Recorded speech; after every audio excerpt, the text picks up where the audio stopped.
Hola, ¿qué tal amigos? Muy buenas tardes. Me presento, soy Elizabeth Leiva y bueno, hoy estamos en el programa Contexto Empresarial, un programa que se dedica a cubrir todo el tema del cumplimiento en las empresas.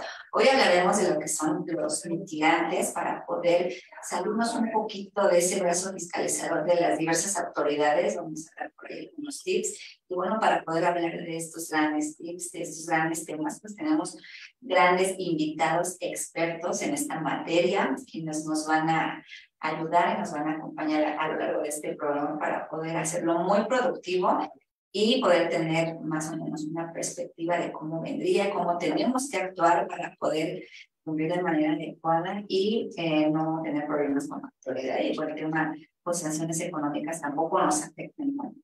Y bueno, les voy a presentar, tenemos 4 grandes invitados, mujeres, maestra Mónica Ortega Juárez. Muchas gracias, maestra Mónica, por acompañarnos el día de hoy. Muchísimas gracias, Juan Elizabeth Leiva. De verdad, siempre es un gusto compartir estos foros y bueno, el día de hoy, aparte, pues 3 colegas que admiro y respeto mucho, así es que va a estar súper interesante. Muchas gracias por acompañarnos. Y bueno, aquí viendo hacia la cámara, de mi lado izquierdo, el doctor David Merino, también gran experto en este tema. Muchas gracias, doctor David, por acompañarnos. Al contrario, gracias a ti, gracias a los colegas que están aquí en la mesa y gracias sobre todo a la audiencia y a los invitados. Gracias. Muchas gracias. Y bueno, también contamos con un gran experto, el doctor Salvador Leaño. Muchísimas gracias, doctor Salvador, por acompañarnos el día de hoy. Gracias, Elizabeth, Moni, mis compañeros panelistas y un saludo a la audiencia. Muchas gracias. Y bueno, también tenemos la participación del contador Miguel Ángel Martínez. Ya saben que él es su favorito también en materia fiscal. Entonces, Miguel Ángel, muchas gracias por acompañarnos el día de hoy. No, muchas gracias. Gracias a todos ustedes por estarnos acompañando. Mis compañeros aquí en el panel, muchas gracias. Un gusto, un honor en estar en este panel tan distinguidos profesionales. Muchas gracias. Y bueno, pues este tema tan interesante, ¿no? Como pudiéramos a lo mejor desde los diversos ámbitos en el mundo empresarial, como lo pudiéramos ver los profesionales, como lo pudieran ver los empresarios, temas tan complicados, ¿no? Que se vienen para el siguiente año, de qué forma pues, nos va a fiscalizar la autoridad, qué herramientas son las que se van a utilizar. Ahorita pues ya vemos que a lo largo de este año lo que más se ha utilizado son los CFDIs, todo este cruce de informaciones que tienen en sus bases de datos las diversas autoridades en materia fiscal, en materia laboral, en materia penal, pues toda esta información que ya está al momento, ya está al día, ya no hay como que una forma de cómo escondernos de las autoridades o decir, ay, digan que no estoy o cualquier cosa, o no abrirnos es un gran pecado. También ahorita vamos a hablar de eso, que es importante abrirnos un para evitarnos situaciones complejas con la autoridad, ¿no? Yo lo que te diría es que lo que viene no es diferente a lo que ya tenemos. Yo creo que el futuro ya nos alcanzó. Yo platicaba antes de comenzar con el doctor Leaño y yo egresé precisamente del IE hace algunos ayeres, de maestría hace 18 años y de doctorado hace 16. Me dio la duda y chequé mis cédulas. Pero lo comento por lo siguiente, en esas épocas, cuando tú hablabas de la inteligencia artificial, machine learning, cruces de bases de datos, que ya se empezaba a hacer en algunos países con ciertos contribuyentes muy particulares, te decían, no, que en México eso no va a llegar, eso no va a suceder, falta mucho. Llegó hace unos años. Y la realidad es que inclusive la forma en la que el SAT maneja y tiene una cantidad de data enorme es sorprendente. La obtiene de todos, propia, por parte de terceros relacionados e inclusive de terceros no relacionados. Entonces yo para entrar en el tema, le diría que el tema de controles va más allá de lo que es el mismo control contable y fiscal. Tenemos que partir desde los controles de nacimiento de la entidad, claro. Es decir, desde la constitutiva de la sociedad, creo que tenemos el beneficiario controlador, en el Código Fiscal, y de ahí para adelante. Yo sí voy a poner a lo mejor ahí un poquito de pimienta en la sal. pero yo soy de los que considera que no existe el compliance fiscal. O sea, yo siempre lo he dicho, para mí el compliance es un y se acabó. Claro. Que para su implementación necesitas expertos en muchas áreas, es como la medicina. Para mí la medicina es un y se acabó, pero si hay un especialista, pues en los ojos, en los oídos, en los pies, eso sí. Pero el compliance es uno. O sea, si tú tienes, yo conozco empresas que dicen, tengo un programa de cumplimiento de compliance, cumplimiento normativo en materia fiscal. Y digo, oye, ¿y en lo laboral, en lo civil, en lo administrativo? No, eso no solo en lo fiscal. No, pues no tienes un programa de compliance. Te dieron una especie de due diligence y te dijeron que andabas mal. Entonces, yo sí pondría ese tema en la mesa, ¿no? Para mí, el cumplimiento fiscal es distinto al compliance. O sea, el compliance es un programa de integridad corporativa que cumple con ciertos requisitos que están en la ley, el artículo 25 de la Ley General de Responsabilidades Administrativas, y de ahí para arriba le puedes poner lo que quieras. Pero tiene que ser integral. Si es solamente fiscal, en mi punto de vista, no es un programa de cumplimiento. Una revisión profunda o un due diligence que te hicieron, que puede funcionar, desde luego, porque todo sirve. Pero considero que a veces eso te deja descubierto, porque finalmente lo fiscal es la consecuencia de los actos y hechos políticos que realiza la empresa, que se manifiestan en un resultado contable y financiero, que tiene un asiento, que tiene un registro y que tiene una consecuencia tributaria. Sí. Ay, interesante. Pues ya el doctor Merino ya le agregó la sal, ahora le va a poner pimienta. Pero totalmente coincido con el doctor Merino. Efectivamente hay una diferencia, ¿no? Justamente cuando hablamos de compliance, pero esto tiene un contexto, digamos, como evolutivo, ¿no? Nada más para complementar lo que dice el doctor. Cuando empezó todo este tema, sobre todo hablando de las ISO, de estos estándares que nos dan, pues ciertas directrices precisamente para poderle dar estructura a la organización y evitar pues caer en incumplimientos. Pues empezamos con la 19.600, doctor, que estas directrices de compliance. Después surge el compliance penal, ahí le pusieron como un matiz diferente. Después dijeron, bueno, pues también ahora vámonos a la materia fiscal y surge la 19.602 de compliance fiscal. Y creo que, bueno, aquí hicieron un stop, pero desde mi punto de vista también bastante acertado. Es decir, bueno, creo que el compliance, como bien lo plantea el doctor, no puede hacerse por siglos, ¿no? No puede, o sea, el compliance es compliance y efectivamente es transversal, y en los mismos organismos internacionales, ¿no? Dijeron, bueno, vamos a hacer un paraguas, ¿no? Un paraguas que justamente pues, nos pueda dar luz y nos pueda hacer una guía precisamente para implementar compliance e implementarlo de una manera integral, ¿no? Y nace la 37.301, que realmente es una norma pues de reciente creación, y entonces ahí pues ponemos, ¿no? Empezar a integrar, a complementar, y bueno, que este tema compliance sea más efectivo, ¿no? Al final de cuentas esa es la idea. Ahí. Claro. Pues, siguiendo en esta línea, inicia por ahí esta obra de la literatura de Zorrilla, que es el Manuel Tenorio, con una frase que mucha gente toma como un lema, ¿no?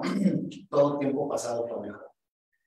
Y claro que eso no es cierto, ¿verdad? Siguiendo en esta línea que decía el doctor David. Todo tiempo pasado fue mejor, pensamos, porque el tiempo que pasó, pues los problemas ya se resolvieron, ¿verdad? Y porque no lo resolvimos nosotros. Pero es correcto, yo creo que no hay nada nuevo bajo el sol, siempre existen retos que plantear y demás, ¿no? Cuando hablamos de este tema empresarial, pues es común escuchar que pues, el objetivo de las empresas es generar utilidades, pero de manera subyacente un objetivo es permanecer. Y justamente lo que necesitamos hacer para permanecer como empresas, como empresarios, pues justamente es tomar las decisiones correctas, ¿no? Ahora que hablamos de todos estos temas de compliance y todo este cumplimiento, deber ser, etcétera, etcétera, pues las decisiones que nosotros tomamos no son tan sencillas, o sea, no es decidir blanco o negro, ¿no? No es que te plantee el hacer empresa decisiones como, por ejemplo, ¿qué prefieres, irte a Cancún una semana o que te cierren en un calabozo? No son así, ¿verdad?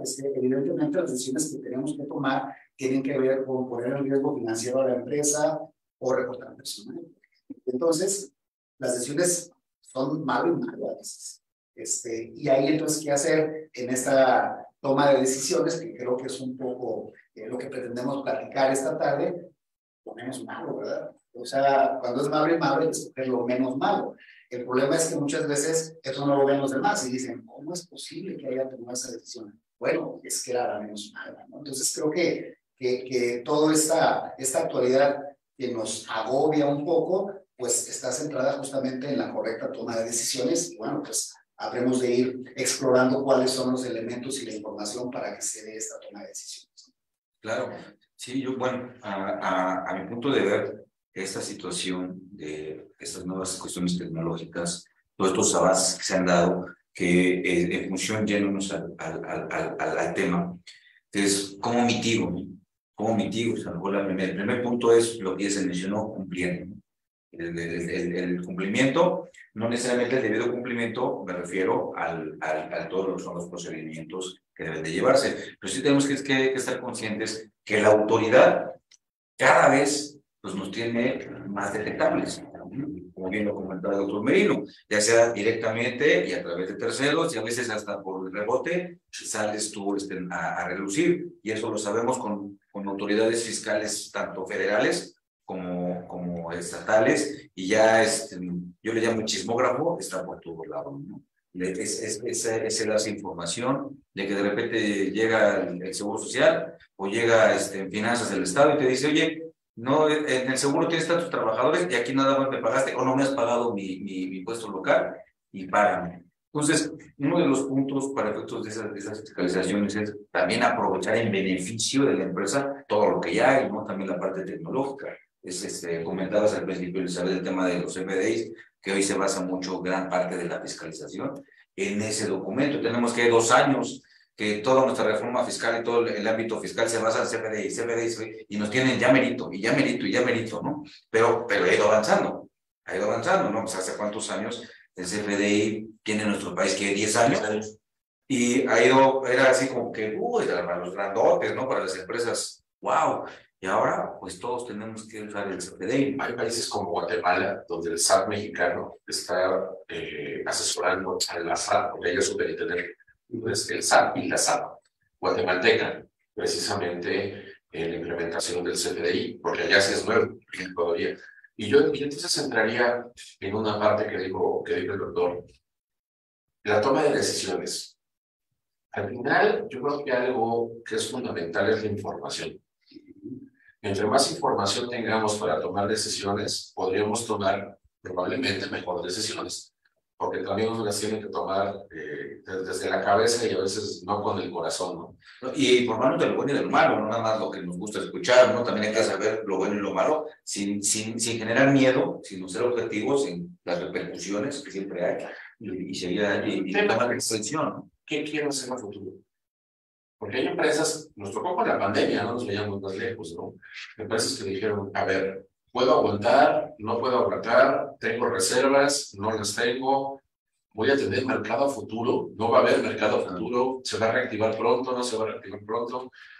Y de acuerdo a eso se toman decisiones, y por eso muchas empresas dijeron, ¿sabes qué? Mejor sí, rescato lo que puedo, me reinvento y arrancamos. A lo mejor puedo dar un proyecto, pero es toma de información, se toma de decisiones con base en la información existente. Y yo creo que ahí entran también los controles. ¿Por qué? Porque muchas empresas no tienen tampoco controles para tener información lo más real posible en el menor tiempo posible. Entonces, yo creo que esa es una parte fundamental que tenemos también que dejar en la mesa. El que es importante que los tomadores de decisiones corporativos puedan tener acceso a esa información, que sea lo más verídica, por más dura que sea la información real y que se tenga disponible en el menor tiempo posible, porque eso nos va a permitir tomar mejores decisiones. Y obviamente, ese es un tema que se tiene que ver dentro de un programa de cumplimiento también, ¿no? Sí. De hecho, creo que ahí ya tenemos el primer en concreto, ¿no? Con lo que han comentado ahorita, pues capacitarse, ¿verdad? O sea, el tema de estar con información, de capacitarnos sí es correcto, yo creo que sin meter miedo, pero sí los riesgos, ¿verdad? Porque siempre utilizamos esa frase de nunca me había pasado, nunca, bueno, si es un vecino que se murió, ¿verdad? Nunca le había pasado. Le apostamos a mí no, Entonces, a mí nunca, ¿no? A mí nunca. Entonces, yo creo que lo primero es pues estar como con este manejo de información. A veces creo que como empresarios desvinculamos mucho ese quehacer empresarial con el quehacer académico y pues están íntimamente relacionados, ¿no? Porque justamente esta información no nos la da nuestro angelito de la guardia en la mañana y te dice, toma la información que vas a necesitar, hay que buscar, hay que investigar. Entonces esta palabra investigación, que suena muy académica, es una de las labores fundamentales para poder hacer empresa y tomar las decisiones correctas. Entonces creo que por ahí iría un primer tip. Y la fuente, ¿no? La fuente de investigación, porque si atendemos siempre a San Google, pues a veces la información, pues creo que todos lo sabemos en el tema de la cátedra, nos damos cuenta que la información no es confiable, ¿no? No es confiable, hay de mucho tipo, entonces también hay que saber de qué fuente me voy a llegar para poderme informar adecuadamente, ¿no?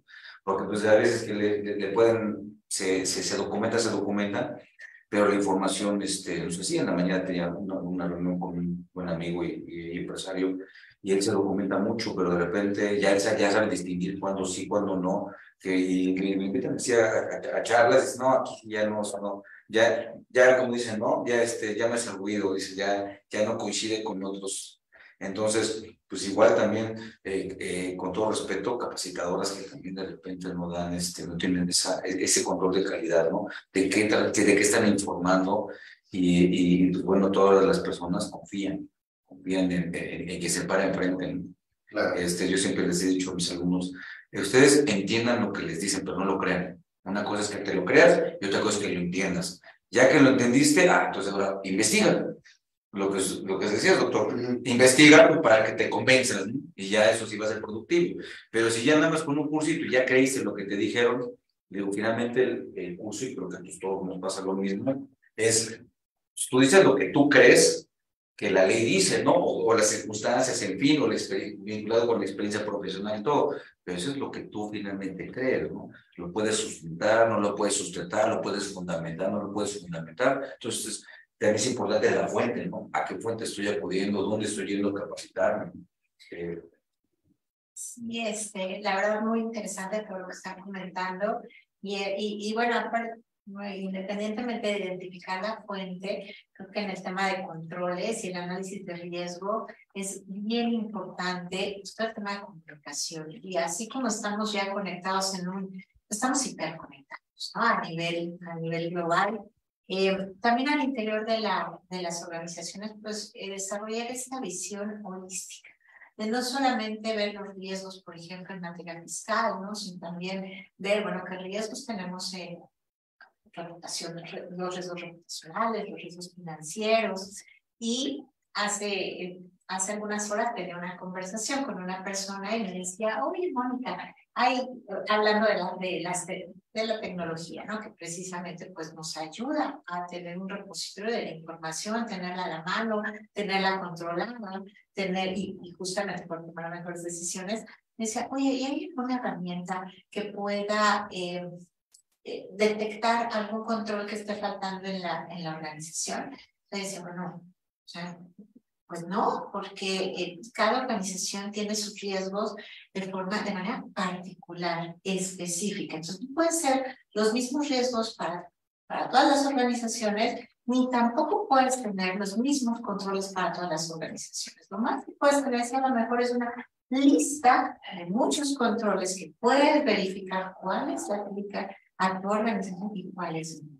Y en la cuestión de la tecnología te puede estar avisando, oye, tú tienes que cumplir con esto en tal fecha, bueno, dependiendo obviamente pues, de los controles en fin, pero yo hasta hoy me lo pongo en la mesa, a lo mejor ustedes saben, creo que no hay tecnología que diga, bueno, es para tal empresa, ¿no? Son estos riesgos determinados y aplican estos controles. Ahorita yo no lo he visto, pero bueno, nada más quería con. No, yo no conozco que exista. Hay bases, o sea, Hay aplicaciones para modelado, pero al final los alimentos humanos. Sobre todo porque, como bien dice la profesora Mónica, al final del día, nosotros que evaluamos en un EBR, qué tipo de riesgo y la gravedad, el impacto que se da cuando ocurre. Y a eso le ponemos una ponderación y luego lo demás pues son matemáticas, no meramente. Así que a los que están viendo, que quieran dedicarse a esto y no les gusten las matemáticas, no lo hagan, sí saben matemáticas. Entonces, uno de los temas aquí es, no existe una ponderación, pero sumándome un poquito a tratar de dar un segundo, para mí sería un segundo tip concreto de cómo poder tratar de minimizar riesgos en una empresa y considerando que el 95, si no es que un poco más, de las empresas de este país son MIPYMES, finalmente así es, y de ahí muchísimas son familiares, e inclusive de ese 4 o 5% que ya son las grandes y muy grandes, son familiares, que eso es muy curioso. Si vemos el listado de Forbes, el listado de expansión de estas publicaciones, muchas de las acciones son familiares, realmente, que ya cotizan en bolsa, sí, pero no por eso dejan de ser familiares. Y después de eso, ¿cuántas subsisten de las familiares? El porcentaje es muy poquito que pasan de generación en generación. A segunda, tercera generación, andamos en el, creo que el 8% por ahí anda, ¿no? De las empresas familiares que subsisten. Pero hay un tema de subsistencia, digamos, al menos en la experiencia que yo tengo. Yo asesoro, como les decía, muchos family office, es decir, muchas empresas del negocio que son familiares y que desde allá administran, ¿no? Es el core business y el centro estratégico del desarrollo de sus muchos negocios. Y algo que yo me he percatado, que ha servido para la subsistencia y para el crecimiento, son los consejeros independientes. O sea, muchos te dicen, oye, pero yo todavía soy chiquito, estoy tirando a ser mediano, voy creciendo. ¿Quién toma las decisiones? Si es una sola persona y es el patriarca y nadie lo puede contradecir, estamos en un problema. Y yo siempre les digo, además, yo tengo la dicha y la fortuna de tener la confianza de algunos grupos empresariales que soy consejero independiente. Y siempre que me proponen o en esa charla previa les digo, a ver, que quede algo claro. Yo te voy a decir lo que yo considere que te tengo que decir, no lo que tú quieras escuchar, porque esa es mi función como consejero. Darte información, que midas el riesgo y la decisión, si quieres, si la tomas tú.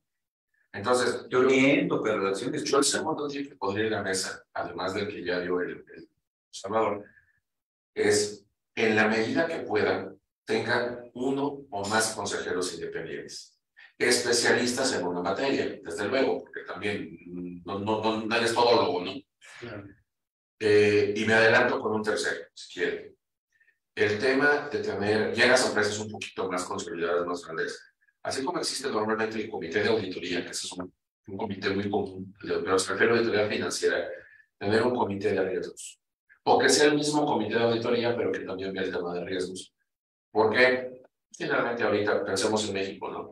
El año que sigue es año electoral, según dicen los economistas, y eso no es de México, es a nivel mundial, puede haber una recesión o al menos un tema de problema económico a nivel mundial, que habrá que ver cada país cómo sale. Eso lo ve precisamente ese comité. Exactamente. Y ahí es donde yo creo que los consejeros independientes nos volvemos muy valiosos. En la medida que el empresario, por eso el empresario no siempre nos ve así, ¿no? Se dice que para qué quieren consejeros. Pero yo creo que también en México no estamos muy acostumbrados todavía a esa figura. Sí, yo creo que es esa falta de convencimiento de los empresarios, y hablando de empresas familiares, donde nunca hay mucha confianza entre los mismos miembros, los que dicen, no, pues si desde hace tiempo se ha venido trabajando así y no ha pasado nada, pues se sigue esa misma línea de confianza, y es donde no como calculan el riesgo en el que se están metiendo, y es donde hay situaciones ya complicadas, ¿no? Porque a lo mejor pudiéramos hablar de que alguien ofrece sus servicios y la cabeza de familia dice, no, yo lo venía trabajando así y no ha pasado nada y vamos a seguirlo llevando así, se confían, se confían, y pues también los mismos miembros de la empresa siguen confiando en ese tipo de formas de mandar dentro de la empresa, y seguimos cayendo en la misma línea. Entonces, yo creo que también esa falta de capacitación que pudiera tomarse dentro de las empresas familiares a la medida que se tiene esta misma confianza entre ellos, es lo que ha dado a caer en más situaciones de evidenciarse nosotros mismos con las mismas autoridades, ¿no? Porque como hablaban de los software, de los sistemas, pues la información, dependiendo cómo la recibamos, dependiendo cómo se procesa en ese software, pues es lo que le vamos a entregar a las diversas autoridades, ¿no? Porque son muchísimas, porque ya por los medios electrónicos, por lo que mandamos la información, ¿no? Nosotros somos los que llenamos los FDIs, somos nosotros los que los enviamos para los clientes, los que nosotros recibimos, también para el tema laboral, pues nosotros emitimos esos recibos de nómina, nosotros sabemos pues de qué forma cumplir o no, si medio tomamos un cliente como dice el contador Miguel Ángel, depende de qué capacitada sea la que nos dé el curso y qué puntos específicos son los que están tomando, pues es lo que nosotros vamos a alimentar al sistema. Si no sabemos alimentar el sistema de manera correcta, pues es basura la que va a salir de ahí y es basura al final del día la que nosotros vamos a enviar.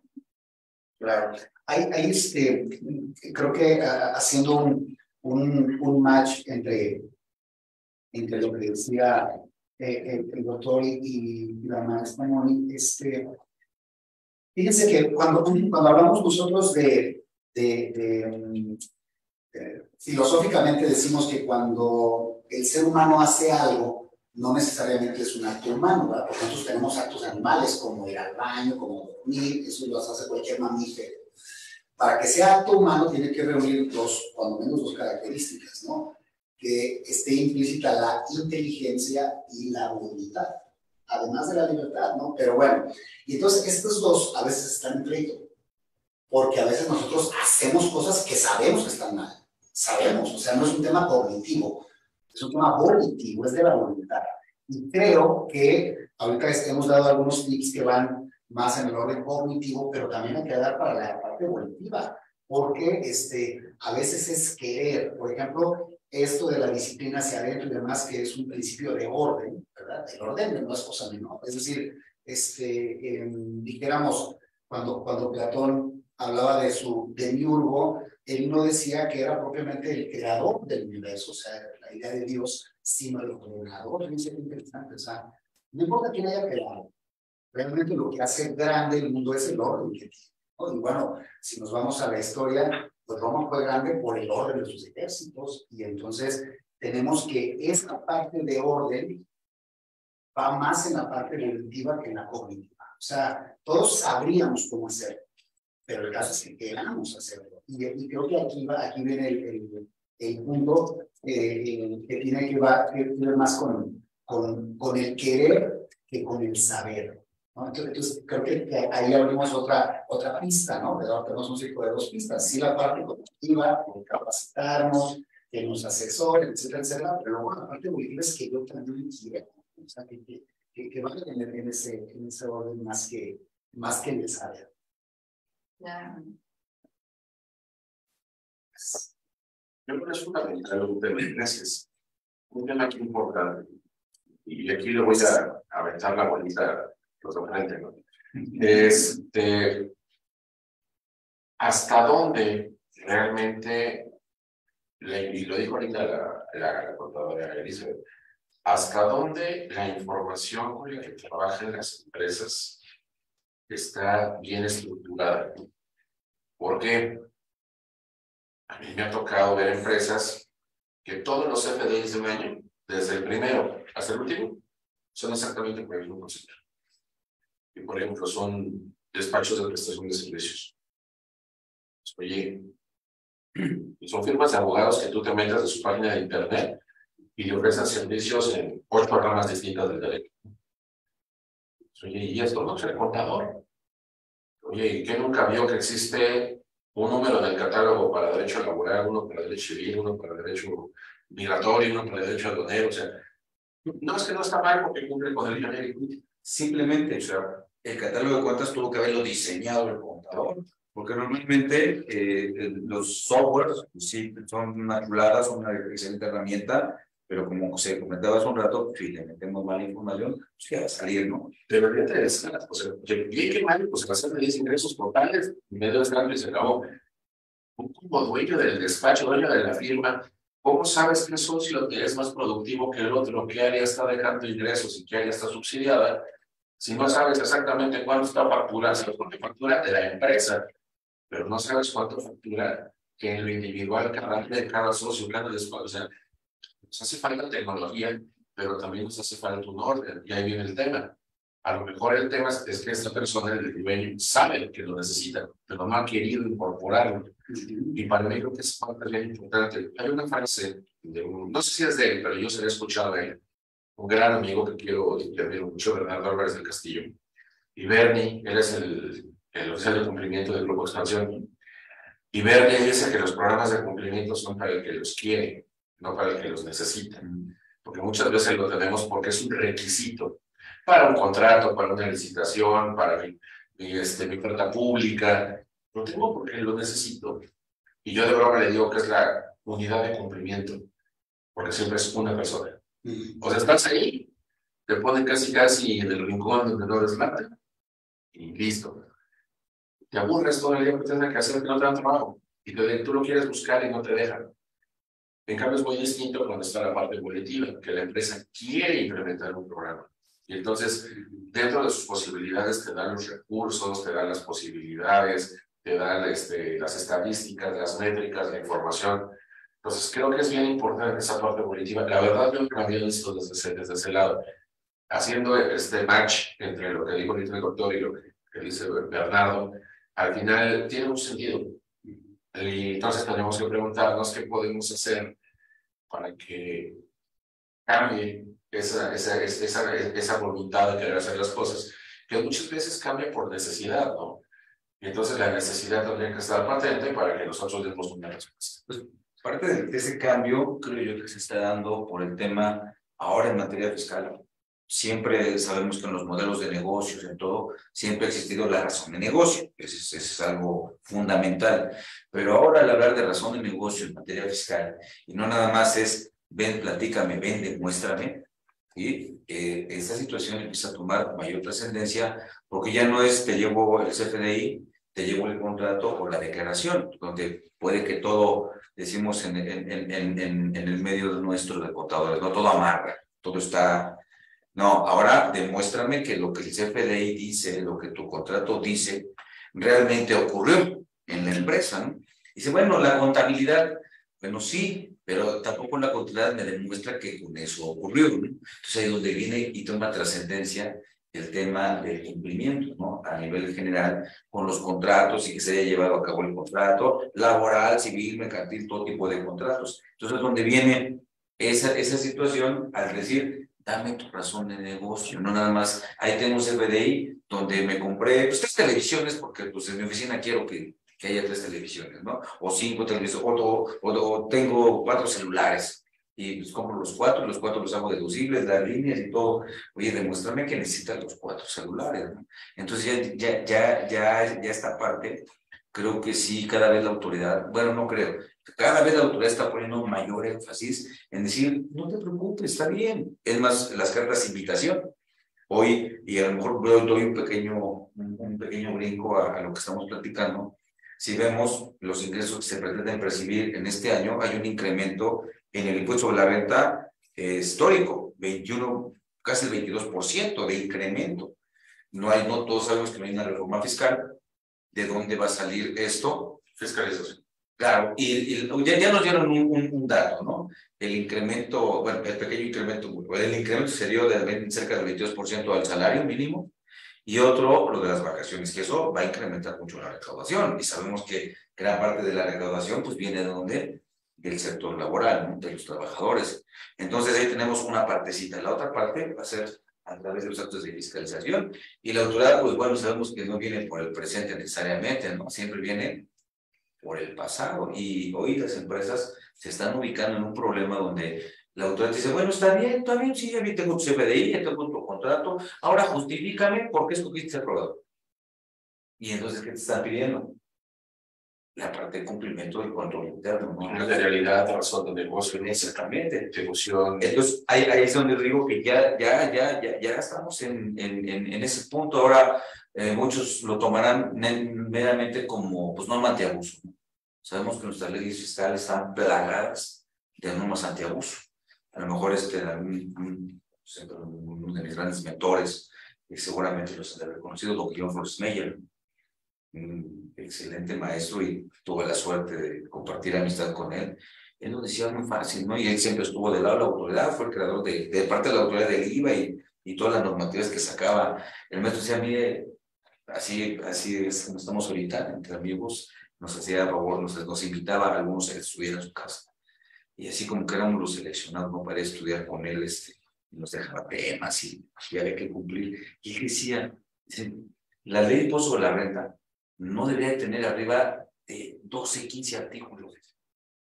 Nada más se necesita una cosa, que hayan empresarios honestos, contadores honestos y autoridades honestas, ¿no? Con eso no se requiere, porque todo lo demás son normas antiabuso, ¿no? Del tema de que se comentaba al principio, de que cómo era el pasado. El pasado, cuando yo empecé en estos menesteres, hace algunos ayeres también, pues cualquier notita que comprábamos en la papelería era la deducción.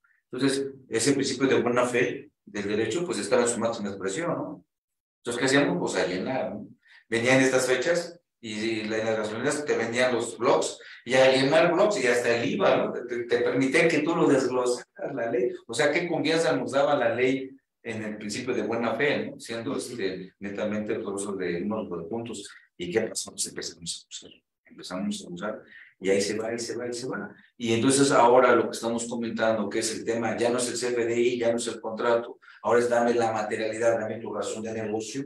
Entonces, algo que las empresas creo yo que siempre deben de necesitar. Lo comentaba hace un rato, doctor. Oye, ¿cómo se queda el departamento de productivo? Mejor cierro laboral, ¿no? Pues no me está dejando nada. Se me convierte en un elefante blanco, nomás son costos, ¿no? En cambio, civil me está dejando, o fiscal, ¿no? Ese es el de se ve, pero a veces el fiscal tampoco es tan como pensar, ¿no? En función. Entonces, yo no sé tomar decisiones. Creo que hay 4 pilares fundamentales en materia fiscal que tienen que vigilar un tema de cumplimiento. Y bueno, ahí nace el fiscalista sale el fiscalista que llevo dentro, ¿no? Finalmente, ahí se queda. Y es que muchos de los colegas luego se sorprenden de que me dicen, oye, tú eres doctor en Derecho, y yo, no, soy doctor en Ciencias de lo Fiscal. ¿Y eres maestro en Derecho? No, soy maestro de Impuestos. ¿Y qué haces? Pues por acá me llevó la vida, ¿no? Pero siempre se queda. Yo te diría, para mí, la materialidad de operaciones, la razón del negocio, que sea deducción estructural y que sea gasto estrictamente indispensable, son los 4 pilares del cumplimiento tributario. Sobre todo, digo, hay 3 que están muy claras en la ley. La deducción estructural no, pero es una jurisprudencia de la Corte que ya tiene algunos años. Cuando las juntas las metes en la licuadora y giras, lo que te sale es exactamente lo que decía la versión única. Tu enfoque basado en riesgo va a salir de ahí, porque vas a decir, oye, usando fallón de este tema, ¿no? Entonces ahí es donde tengo que enfocarme. Y también lo que te va a dar es tu perspectiva futuro. Es decir, oye, si viene la autoridad, no tengo la información, no tengo los documentos, no tengo el CFDI, ¿qué hago? Y en ese momento es cuando a veces se da la necesidad y cambia tu voluntad, porque te das cuenta que aunque sea ya por una necesidad, estás implementando. Entonces, al final yo creo que sí ha cambiado la ley fiscal. Cada vez nos pone más trabas, más normas y más información. Pero también hay que entender, como tú bien decías, que la burra no era arisca, sino la hicieron, ¿no? Entonces, esta teoría, o que la ley diga, tienes que pagar esta tasa o esta tarifa, dependiendo de qué tipo de contribución estamos hablando, sobre ingresos. Si puedes deducir todo lo que es estrictamente indispensable, con eso pagas.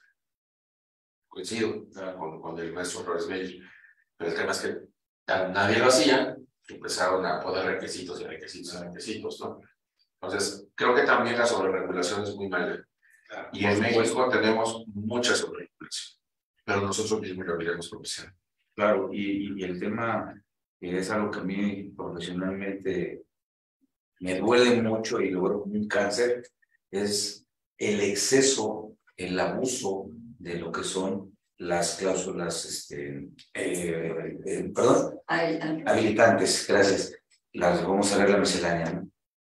Que aparte de tener leyes complicadas, súper saturadas, tenemos reglas misceláneas que tampoco son nada sencillas, tenemos más reglas misceláneas que artículos de ley. O sea, que el Código Fiscal hay más reglas misceláneas que artículos del Código Fiscal, ¿no? O de renta y de IVA y de todas las leyes fiscales, en donde incluso ahora un tema importante, el tema de la ley de ingresos, también ya se sumó. Entonces tenemos otro problema, que las leyes se vuelven inoperantes, se vuelven huecas, ¿no? Ya puedo conocer la ley, estudiar la ley, pero ya no es suficiente para dar un cumplimiento debido en materia fiscal, porque si quiere saber eso de las reglas misceláneas, ya ve que se le ocurre. Nada más empezaron a soltar reglas misceláneas, ya vamos en la 10ª. Y apenas sale la tercera mejor, y ya está el anteproyecto de la 5ª, ¿no? O todavía no se publica, está el anteproyecto de la primera y se habla del anteproyecto de la tercera, y dicen, híjole, ¿en dónde estamos? Y estamos a voluntad de lo que son los funcionarios. Ahí donde hay una violación tremenda, pues, de la seguridad jurídica, porque pues, ahora ya no es así, ahora es fuera, ponlo aquí, pero ¿por qué? Porque dijo el funcionario, ya no porque diga la ley, ¿no? Y cuántas cosas se exceden en lo que la ley dice, o la ley establece, o los parámetros marcados por la ley. Hace muchos años le preguntaba yo a varios abogados, ¿no? Oye, ¿qué es eso sin ser tan filósofo como eso, del más allá, ¿no? Es que eso es del más allá, porque decían, es que ni el reglamento ni la miscelánea pueden ir más allá. Digo, bueno, es más allá, ¿no? Digo, va a ser como la tortillera, ¿no? Le dice al filósofo, y le dice la tortillera al filósofo, no hay más allá. Y se cree que el filósofo así, no pensamos. Y es el que se le acabó la masa, ¿no? Y dice, no hay más allá. Entonces, ese punto que se manejaba mucho, ¿no? Era común en todas las charlas hablar de que es que la miscelánea es derechos, no obligaciones, y no puede ir más allá, ni el reglamento, ¿no? Porque lo emite el Ejecutivo. ¿Y ahora cómo estamos? Ahora no nada más es más allá, es más acá. O sea, tienes que hacer lo que la Biblia nos enseña, no lo que la ley dice, ¿no? Y nosotros, los contadores, colegas, hemos tenido la culpa de que le hemos hecho exceso, bueno, hemos abusado de hacerle caso a la miscelánea. La miscelánea, cuando nació por ahí del 86, eran 20 reglitas que hacían aclaradores y todo el mundo la esperaba porque traía cosas buenas, ¿no? Se aplicaba bien el 35 de código, todo eso. En cambio, ahora, pues salen a diestra y siniestra. Además, la famosa ley del impuesto especial de tasa única no hace referencia a ninguna sola miscelánea, pero ahorita digo, pues yo sé por mi regla, aunque no quieras, y te apuntas a mi regla. Entonces, estamos como que ahí estamos ya en una cuestión de tierra de nadie, ¿no? En función de que, pues la ley ya para qué va a servir, a pesar de que pone muchos requisitos, ¿no? Entonces también la autoridad, pues de repente juega, y eso lo vemos cuando atendemos asuntos con la autoridad, cartas de invitación, o tenemos reuniones con ellos, juegan cuando quieren, la ley, y cuando no quieren, hacer la miscelánea. Y ese es un problema también de cuestiones en cumplir a voluntad de lo que el funcionario, depende de la administración que nos corresponda, y el funcionario en turno que nos atendió, va a depender el que quiera pensar o decirnos que él cree que la ley dice. Y eso también es un problema en el sentido de cumplimiento, en ese sentido, ¿no? Y esto complica, porque a veces que podemos tener empresas cumplidoras y de veras se esmeran, y si lo ven desde el punto de vista, lo necesito porque primero va a ser productivo a mi empresa y en segundo me va a apoyar a cumplir con obligaciones, ¿no? Naturalmente por el tema de hoy, obligaciones fiscales. Y van bien, el otro dice, pues fíjate que no. Y es no, y es no, y es no, y es no, y es no. Y tiene, no nada más va y te lo platica. Aquí está la prueba documental, mis manuales, mis procedimientos, lo llevan, ajustado a lo que la empresa es, al modelo de negocio, y el autor te dice no. Porque aparte está el otro aderezo, ¿no? La normatividad interna nos marca que ese no es la forma, ¿no? Tiene que ser de otra forma diferente, y también estamos en conflictos donde, entonces, la pregunta eterna que siempre nos hemos hecho, ¿no? Oye, ¿cuándo de verdad debo considerar que cumplir con mis obligaciones fiscales? Claro. Yo creo que ahí se abre un tema que nos daría para una serie de unos 14 programas. Yo creo que sí, ¿no? Porque dijéramos que decía Tácito que entre más leyes tiene un pueblo es porque es más corrupto. Y más leyes, más corrupción. Y creo que aquí todo esto se resolvería de una manera muy simple, pero no depende de nosotros, ¿no? Y la manera simple es la ejemplaridad. Si la autoridad pusiera el ejemplo, otro gallo nos cantaría, ¿verdad? Y en lugar de pagar impuestos, pagaríamos contribuciones, que no son sinónimos, ¿no? Porque lo impositivo es contributivo, mientras que la contribución habla de algún tema de cierto voluntarismo en hacerlo. Entonces, creo que dijéramos en esta, no sé, por ejemplo, está satanizadísimo el tema, no sé, del outsourcing. Su gobierno lo usa, ¿no? De hecho, más del 50% es de ellos, obviamente. Entonces, ¿cómo me dices que si lo hago yo está mal la compra de facturas? O la venta de citas en casa. O sea, todo este tipo de problemáticas que se agudizan, ¿no? No, tiene que ver con que si ellos ponen el ejemplo, nosotros de una manera mucho más simple obedeceríamos, ¿no? Y nos acercaríamos a un deber ser. Pero cuando vemos toda esta simple y llanamente, hay un tema muy serio que ya incide en un tema de derechos humanos y demás, que tiene que ver con el manejo de lo público y lo privado. Y nos lo han volteado, ¿verdad? Por ejemplo, si nosotros escuchamos una llamada telefónica entre dos diputados que se están poniendo de acuerdo para una mordida y demás, y alguien demanda, ellos dicen, violaron mi privacidad, porque era una llamada privada. Y esto, pues, cae rayando en la estupidez. Es como si yo ahorita levantara el teléfono y escuchara que alguien dice, vamos a poner una bomba ahí y entonces yo digo, híjole, pero no puedo decir porque es una llamada privada. Pero Dios santo, o sea, la información la es pública, no importa que sea una llamada privada. Entonces, escuchamos decir que, oye, ¿qué onda con esa casa? Es mi vida privada. No, hay un conflicto de interés ahí, ¿cierto? Pero nuestra información, que sí es privada, es pública, o sea, ellos sí la pueden tener. Entonces, te han volteado la tortilla y entonces jugamos a que si lo haces tú está mal, pero si lo hago yo está bien. Y así no hay salida posible en esta. Que es una de las maravillas, entre comillas, del derecho administrativo. Los que nos dedicamos a la rama administrativa, que son yo desde hace poco más de 20 años, decimos que es apasionante porque con quien te peleas es con gobierno.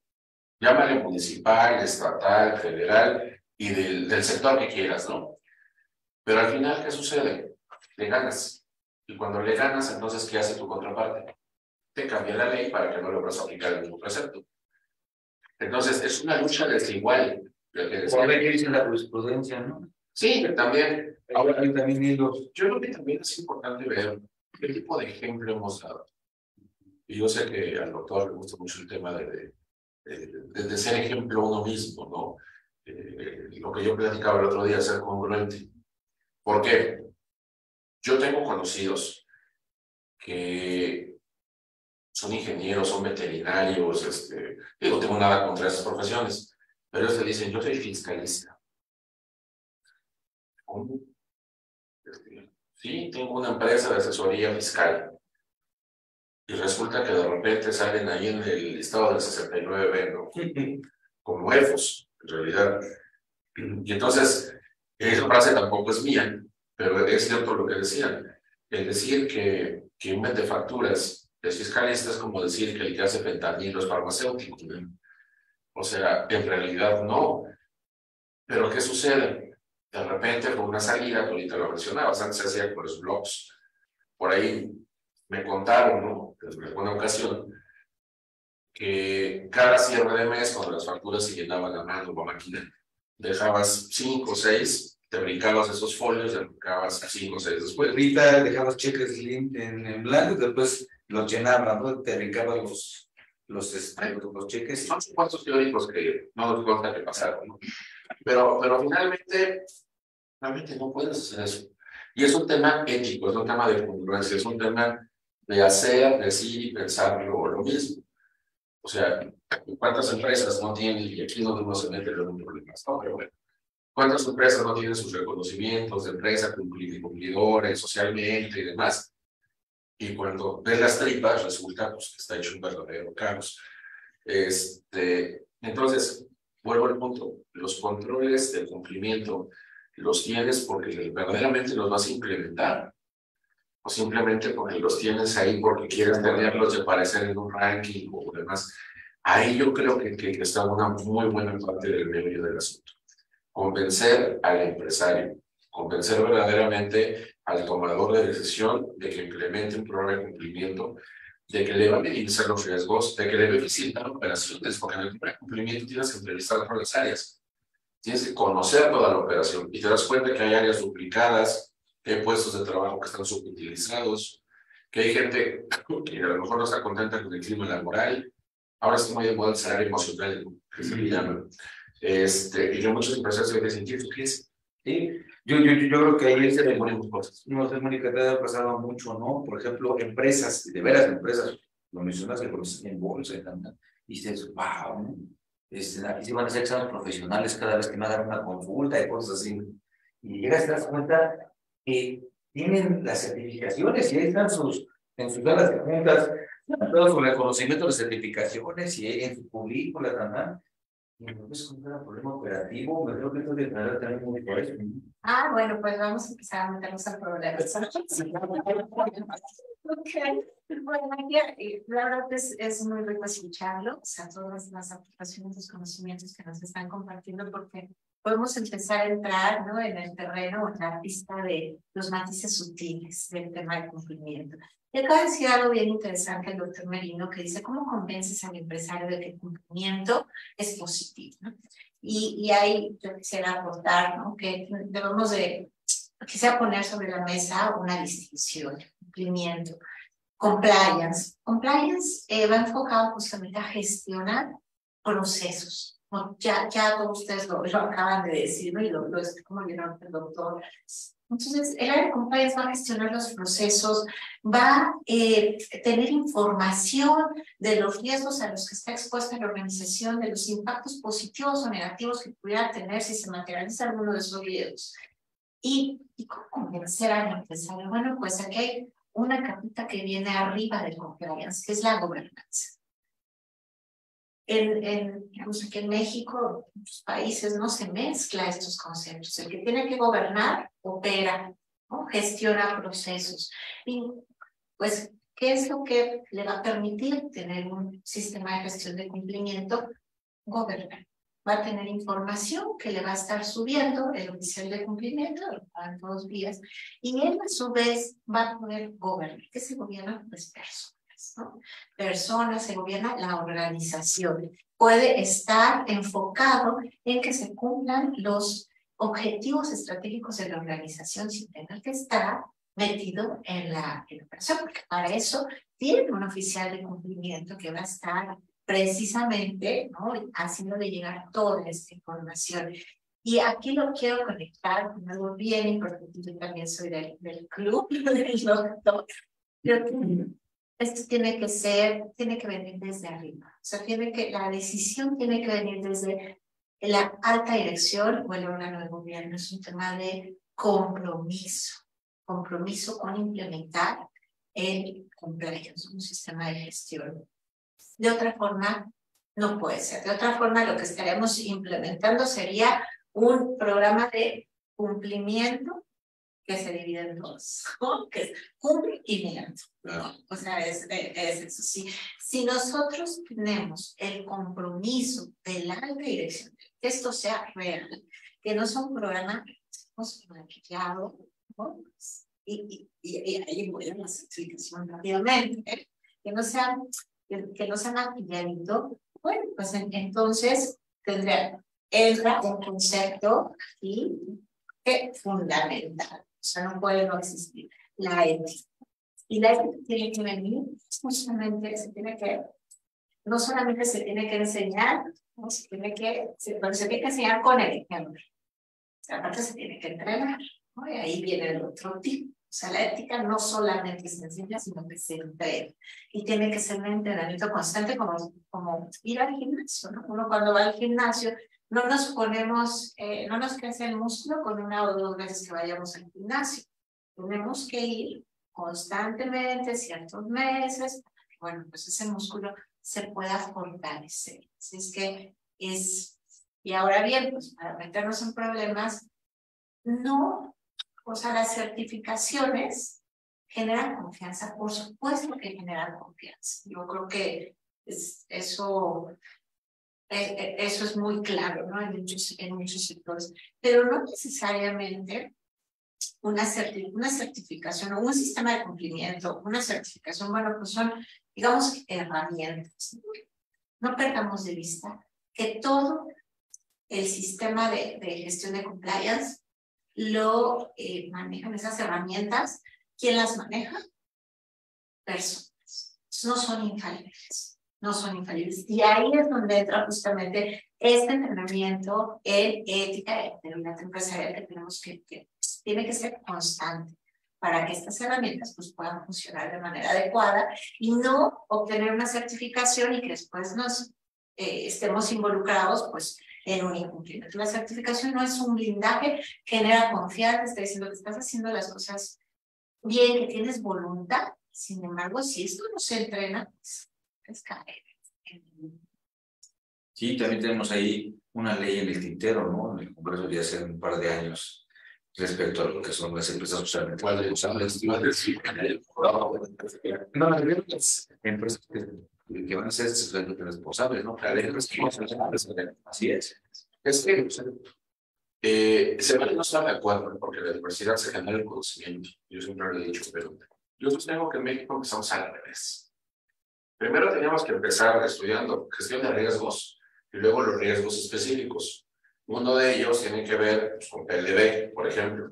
Otro tiene que ver con responsabilidad penal de la persona jurídica. Otro tiene que ver con daño reputacional, por ejemplo, riesgos jurídicos y un montón de riesgos. ¿Qué sucedió en México?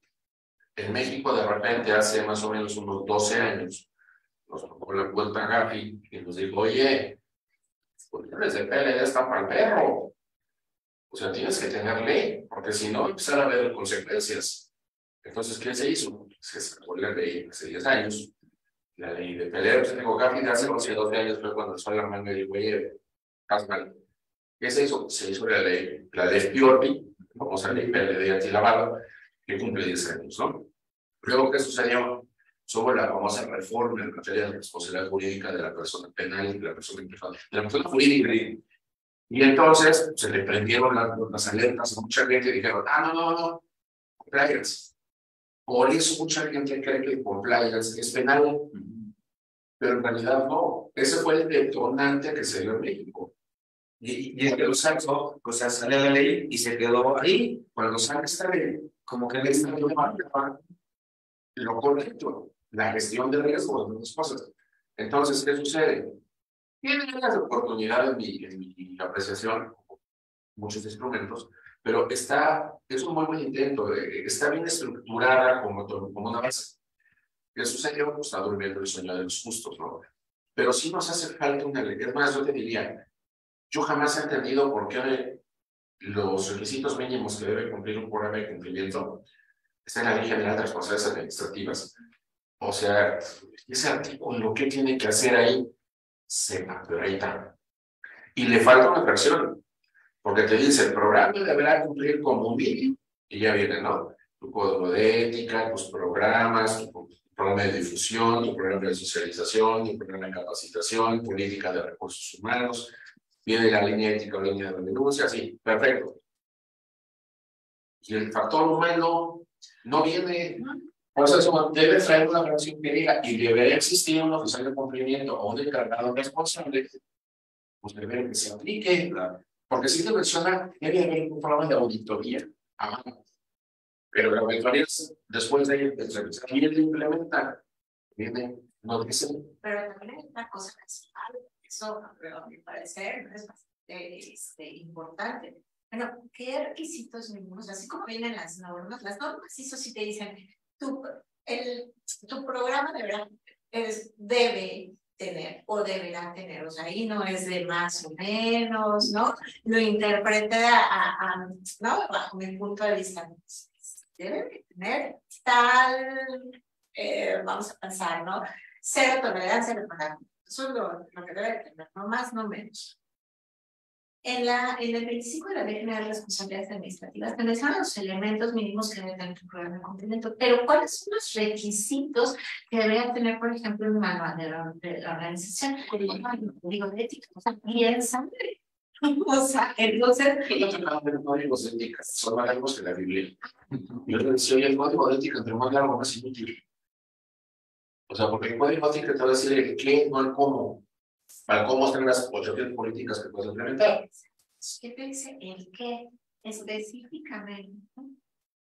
Yo creo que hay un problema es que todos lo hacen por inercia, tanto los profesionales como los empresarios, como las mismas autoridades, todo se hace por inercia. Por ejemplo, lo que a lo mejor se debería de cumplir con los diversos organismos internacionales, lo tratan de cumplir por medio de las leyes, las medio hacen, las van modificando, las van mejorando, pero pues al final del día no se cumple el objetivo como debe de ser, porque también nosotros cumplimos por cumplir la ley antilavado. Los avisos cómo se mandan, o sea, ni al caso, ni le sirve a la autoridad ni los procesa de manera adecuada, y pues todo es un rollo que se va haciendo más grande, una ruedita. Yo creo que son puntos fundamentales. Voy a tocar lo que ya dijeron, capacitación y el factor humano, el capital humano. Trabajamos mucho por imitación.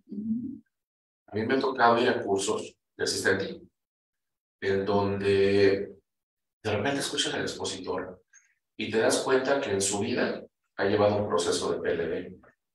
O sea, nunca ha estado en la Fiscalía General de la República defendiendo un caso de PLD, nunca ha sido perito en un tema de lavado, y de repente, digo, yo no lo he hecho, pero sí me ha tocado que hace la mano de la audiencia. Dice, oiga, usted está hablando de temas de peritaje. ¿En cuántos peritajes has sido parte? No, pues en ninguno todavía. Adiós. A mí me ha tocado cursos para certificarte, en donde el personal que te lo está dando, ojo, yo soy de los que no creen que para saber tienes que tener el diploma. Hay gente que sabe mucho y no lo tiene, pero tiene la experiencia, y a veces eso vale más.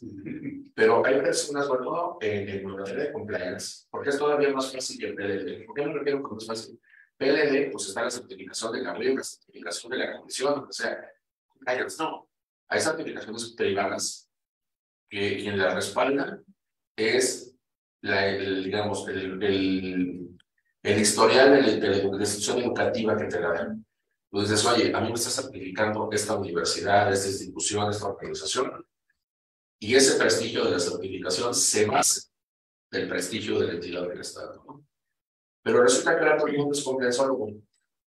O sea, todos los abogados son compliance, todos los contadores son compliance, todos los consultores van a ser compliance. Y ahora te doctor adelantar el mundo, y en un año que no sabemos aquí qué se va a pasar. En un año todo el mundo va a ser IESiólogo, porque el IESiólogo, los criterios sustentables, gobernanza y calentamiento. Como ahora es lo de hoy. En un año todo el mundo va a ser IESiólogo. Entonces, son modas, pero el punto es, has practicado lo que estás enseñando. Y es que, fíjate, ahí te interrumpo, doctor. Pasa, como nos pasa a veces en las aulas, lamentablemente, ¿no? Que le dices a la actividad, claro, te toca hablar de este tema, lo que sea. ¿Qué es lo que hace? Una lámina y te pone a leer lo que sea la lámina. Y bueno, yo a mis alumnos de posgrado prohíbo eso. Quiero tus ideas, quiero tus conclusiones, quiero que, y si te equivocas, bueno, te vas a equivocar aquí, pero ve las presentaciones, la mayoría te pasa y te está leyendo, y la lámina es lo del libro, o lo de la ley. Entonces, y de verdad, con todo respeto, lo comento para varios que, por ejemplo, en algunos lugares donde ya me hace a favor de invitarme y todo, saben que yo doy el material y yo no paso de 3 láminas, ¿no? Porque es soltar, decir. A lo mejor, yo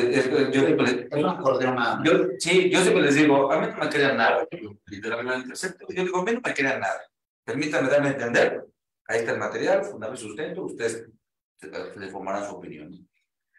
Pero ahí es donde uno transmite muchas cosas, ¿no? Y aquí si me pongo la lámina 1, lámina 2, lámina 3, y después, gracias por la atención, ¿no? Que es la lámina que todo el mundo espera, porque los principios, claro. Pero a lo que iba yo es que de repente en algunos cursos así lo es.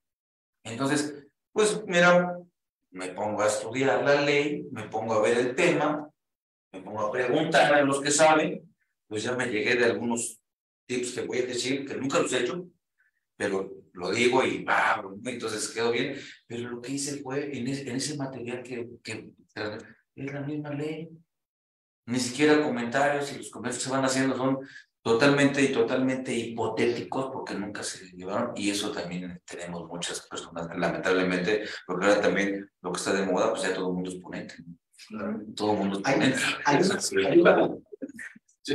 Hay una diferencia entre ser y estar. O sea, tú puedes estar malhumorado, o sea, estar de malas, pero no ser malhumorado. O sea, no sé si me explico la diferencia. Es el estado temporal en ese momento específico. ¿No? Y entonces creo que el problema de todo lo que he escuchado con mucho interés que han platicado ustedes es que estas cosas no deberían, pero atienden al estar y no al ser. Es decir, la gente pretende modificar un estar sin que le toque el ser, porque cuando toca esta parte del ser, que ahí viene todo este tema de ética y demás, bueno, aquí sí valdría la pena voltear hacia atrás y acordarte cuando todos los tratos se hacían a la palabra, ¿no? Porque tu palabra es tu activo más importante. Y entonces tú decías, no puedo fallar. Decía, nobleza obliga, ¿no? La nobleza te obliga a comportarte de una manera. Y este ser, como quiera que sea, se transmite a las organizaciones. O sea, la organización es un reflejo de las personas que la integran. Hay organizaciones corruptas porque la gente que está dentro es corrupta, ¿no? Y a veces decimos, es que HSBC lavaba dinero del narco, es que Walmart dio una movida para que le dieran un uso de suelo. No es Walmart, no es HSBC, es una persona como nosotros que tiene 2 ojos y 2 brazos, que toma esas decisiones y transmite su ser a la propia organización. El tema luego con los procesos y las acreditaciones es que nos cuidamos más del estar que del ser. Y creo que mientras no abramos ese ser a transformarse, a hacer una mejor versión, el tema no está envenenado, ¿no? De alguna manera, porque estas acreditaciones muchas veces lo que valoran son procesos, no finalidades. Y entonces, si el proceso está bien, pues el proceso está bien, pero el fin no es el correcto, y sin embargo estás acreditada porque el proceso se cumple, ¿no?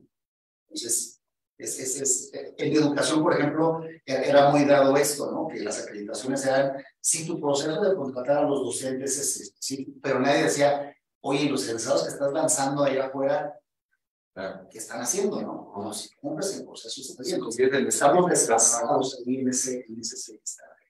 Y tiene que ver con la ética personal. Yo el otro día publiqué en redes, y es real lo que pusieron. Yo extraño mucho dar clases. De hecho, yo tengo una maestría en Casa de Isabel, que es en docencia. Mi primer maestría es en docencia. Y es porque a mí me encanta dar clases. Lo dejé de hacer, primero por temas de tiempo, hace 2 años, por temas de salud que muchos conocen, que me dio cáncer. Pero ahora que estoy sano, por ejemplo, yo sí extraño muchísimo dar clases. En licenciatura sería imposible, ¿no? O casi imposible porque tienes que amarrarte a un día específico, un horario específico y demás. Entonces yo realmente publiqué así, oigan, extraño de verdad, son las cosas que más extraño de lo que más me gusta hacer. Y creo que lo siguen bruto, que esa es la otra, ¿no? Y me habla un conocido.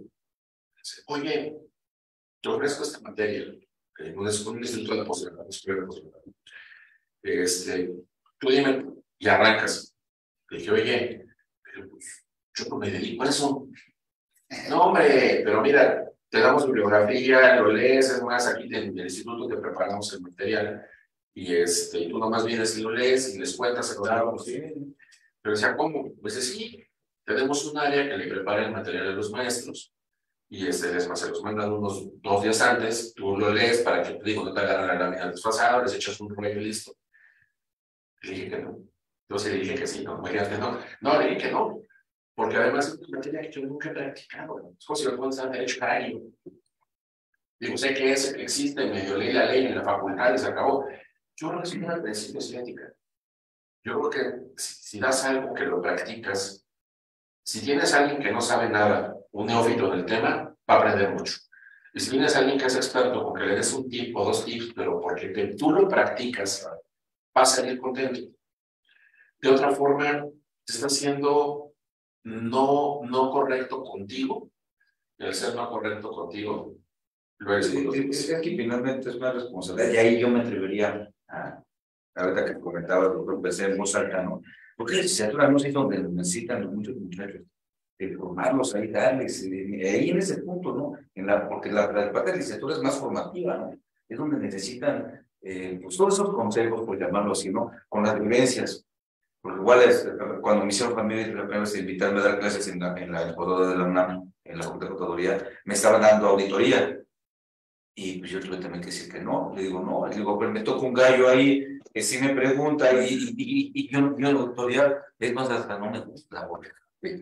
Y también tuve que decir que no, hasta que, bueno, me siguieron ahí considerando hasta que llegó una materia que sí conocía yo, ¿no? Pero tampoco es tan correcto, pero tan cuadrado. Pero era muy cuadrado, yo soy muy cuadrado. Pero yo creo que licenciatura y bajar necesitan ese empuje de los muchachos. Y eso se lo doy a mi esposa. Yo le digo bajando, porque yo no vivía feliz, yo vivía enojado con el mundo muchas veces. De que yo soy de los que veo un lugar de estacionamiento y me doy la vuelta en el sentido en el que marcan las flechas, ¿no? A meterme. Hasta la fecha, yo he procurado no hacerlo ya porque no gano nada. Pero si yo veo que no discapacitados se estacionan en un lugar reservado para discapacitados, que yo a veces ando en silla de ruedas, entonces traigo la pata falsa, yo sí me lo digo, no les discapacitados. No, que no, más tantito. Y ya son los 40 brutales, ¿no? Entonces, ¿qué he aprendido? También el mundo no puede girar como tú quieras que gire. Y entonces, al final, ¿qué sucede? Vives infeliz. Entonces, hay que ser correcto, hay que ser ético, pero también hay que entender que no puedes obligar a los demás a que sean así. Claro. Y entonces, vives más tranquilo, y yo te puedo decir que desde que entendí eso, estoy empezando a intentarlo, vivo más feliz, disfruto más mis días, no hago tantos correres. Pero ojo, eso no significa que dejes de ser íntegro y dejes de ser ético. Claro. Creo que, perdón. Bueno, hay algo adicional que se ha comentado de lo que dice el doctor Marino, porque efectivamente, ¿no? Creo que compliance se tiene que vivir. O sea, no, obviamente, claro, la teoría, ¿no? Con la que uno empieza, bueno, es bien interesante, es muy bonito, pero es como si vas con un doctor, ¿no? Que va a operar, no sé, Dios no quiera aquí, ¿no? Pero vas con un doctor hacer una operación de corazón abierto. ¿Cuántas personas ha operado? No, pues ninguna, pero me he leído muchos libros. Se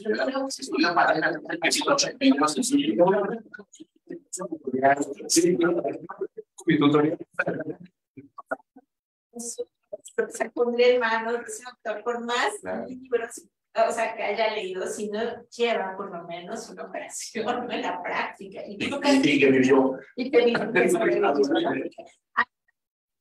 Dice, ¿y cómo fue la operación, doctor? Todo un éxito. Y el paciente pues murió. O sea, ese sí. Y creo que más allá, pues todavía yéndonos más allá del tema de la creo que los que estamos involucrados en este tema de compliance, es decir, ponte manos a la obra. O sea, empieza si quieres por una actividad por donde ya implementa un sistema de cumplimiento. El otro día igual estaba platicando con una persona que me dice, se acerca una empresa y dijo, oye, pues, implementamos un sistema de gestión de compliance. Y bueno, mejor te contrato a ti y lo contrato y si tú lo implementas. Nunca había implementado un sistema de gestión de compliance, no sabe lo que controla personal. No, pues ya lo implementé. No mandó llamar a nadie, obviamente, pues porque ya está contratado, lo empleado dentro de la organización, entonces eso es muy loable, la verdad. Bueno, pues, qué bien que diste ese paso, qué bien que la teoría la llevaste a la práctica. Pero no perdamos de vista que es una responsabilidad. Porque si esa empresa en algún momento dado llega a tener algún problema, justamente por el tema de una mala gestión del cumplimiento, ¿sí? ¿Y quién implementó tu sistema de compliance? ¿Quién es tu oficial de cumplimiento? Oye, entonces, de entrada, pues sí tiene una responsabilidad, claro, moral, ética, pero puede derivar una responsabilidad legal y va por medio de tu reputación, ¿no? Entonces, ¿quién fue ese oficial de cumplimiento de implementar ese sistema? Ese está mal implementado, no funciona. Entonces, es una responsabilidad implementar compliance. Creo que vale la pena. A veces se ven todos estos procesos como un gasto que no retribuye, ¿no? Y además, de alguna manera, pues la ética, más que darme clientes, me los quita, ¿no? O más que ayudarme a ganar dinero, me lo quita. Y tenemos esa visión errónea. Pero sí vale la pena decir que cuando nosotros ofrecemos un servicio, los servicios en una gran mayoría se dan por recomendación. O sea, son recomendaciones. Y estas recomendaciones se fundan justamente en el tema de la ética. O sea, no solo no impide el ganar dinero, sino que te ayuda, porque llegamos a este tema de la confianza, que es lo que la gente más necesita. O sea, el problema social actual es la desconfianza. O sea, nadie confía en nadie. O sea, nadie sale y le dice a sus hijos, salte y al primer extraño que veas, hazle caso. No, al contrario, decimos, no hables con nadie porque no confiamos. Entonces, justamente, gran parte de la labor del empresario es generar confianza, satisfacer una necesidad social, obtener una ganancia en ese proceso, pero justamente una persona que compra una marca y recompra muchas veces, entonces no solo no obstruye, sino que ayuda en la generación de utilidades, ¿no? Y respecto del tema de acercarnos pues a este deber ser, nosotros por una tradición judeocristiana estamos muy acostumbrados a una ética de premio y castigo. O sea, si te portas mal, te vas a ir al infierno. Y si te portas bien, te vas a ir al cielo. Bueno, y durante mucho tiempo, y hay gente que nunca sale de esa parte en la que si no amenazas o si no dices... Y te están viendo, bueno, es correcto, ¿no? Pero cuando Kant habla y quiere hacer un modelo de ética sin premio y sin castigo, sin Dios que te castigue, él dice, no, es que tenemos que hacer los actos buenos porque el acto tiene un valor per se. ¿Y cómo sé? Y dice Kant de una manera magistral que quisieras, tú sabes que el acto es bueno per se, si quisieras que fuera una ley universal. O sea, quisiera que tú lo hicieras. Entonces, si tú te estacionas en ese lugar para personas con capacidades diferentes, ¿te gustaría que todos lo hicieran? Entonces, ¿por qué lo haces tú? ¿No? Entonces, tendríamos que ir a esa visión de ley universal, ¿no? Y no necesariamente quedarte en el premio y el castigo, que hay gente que no ha madurado lo suficiente y tienes que manejar siempre esta cuestión, pero pensar, me gustaría que esto fuera ley universal. Que todos lo hicieran. Algo bien importante, doctor, y aquí me regreso un poquito a la parte fiscal, es las áreas de cumplimiento de gestión de riesgos de PLD. Las ven casi todas las empresas como áreas de gasto, como áreas de costo. O sea, me cuestan, pero no me ingresan, y no necesariamente. La verdad es que yo siempre le digo a mis colegas que en la medida que se pueda, porque a veces es imposible tener la cuantía, pero que contabilicemos la cantidad de riesgo contingente en el numerario que le estoy evitando a la empresa. Y segundo, si digo aquí algo mal, tengo al gran fiscalista enfrente y a la gran fiscalista a la derecha, así que no hay problema, me corregirán. Pero técnicamente, conforme a la norma de información financiera 08, el programa de compliance, siempre y cuando sea, bien dijo aquí la maestra Mónica, bien implementado, no sea un copy-paste, no lo bajes de Google, en lugar de donde, o sea, es un programa bien hecho, bien estructurado, como Dios manda, es un activo intangible. Es un activo intangible que yo manejo, que me genera ingresos, que me distingue de la competencia, y en ese sentido es cargo o gasto diferido, y al ser cargo o gasto diferido se convierte en inversión. Y entonces, el valor real que tiene ese programa de compliance realizado a través de un perito establecido en el reglamento del Código Fiscal de Cooperación, yo me lo puedo llevar como establece la ley del consorcio de renta.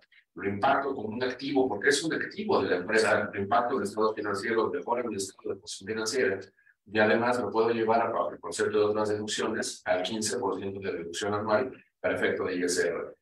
El problema es que eso no nos lo enseñan en la escuela. Bueno, vamos a comprar, no lo enseñan en la escuela. Pero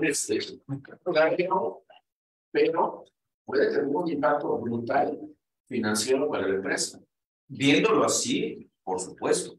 y es una deducción que se puede conseguir totalmente legal, correcta, y el valor no lo das tú, pero ¿qué pasó? en términos de rendimiento. Pero ¿qué pasó en la realidad con lo que estás comentando? Simular los problemas. Se simularon, entonces todo el mundo quería sus control interno. Ya está el librote, está bien guardadito, bien acomodadito, y muchas, sí tenemos tu control interno, a ver, despólvate lo que está allá, ¿no? O cibernéticamente, pero básicamente, y nada más lo habían hecho para efectos de lograr una deducción a toda luz indebida, ¿no? Es como derecho de autor, hasta que el autor le dijo, nada, todos los actos manuales, todo derecho de autor, es transferencia de tecnología, y trae un régimen diferente. Y ahí otra vez, el dicho, la borra no era lista, la hicimos, ¿no? ¿Por qué? Ahí estaba el manual, pero a ver tu cumplimiento, a ver, voy a entrevistar a tu personal a ver si lo sabe, y si no lo sabe, y ahí viene el tema también de la NOM 035 y varias cosas, que pues lamentablemente, pues y como dicen, por algunos, pues, por pecadores, ¿no?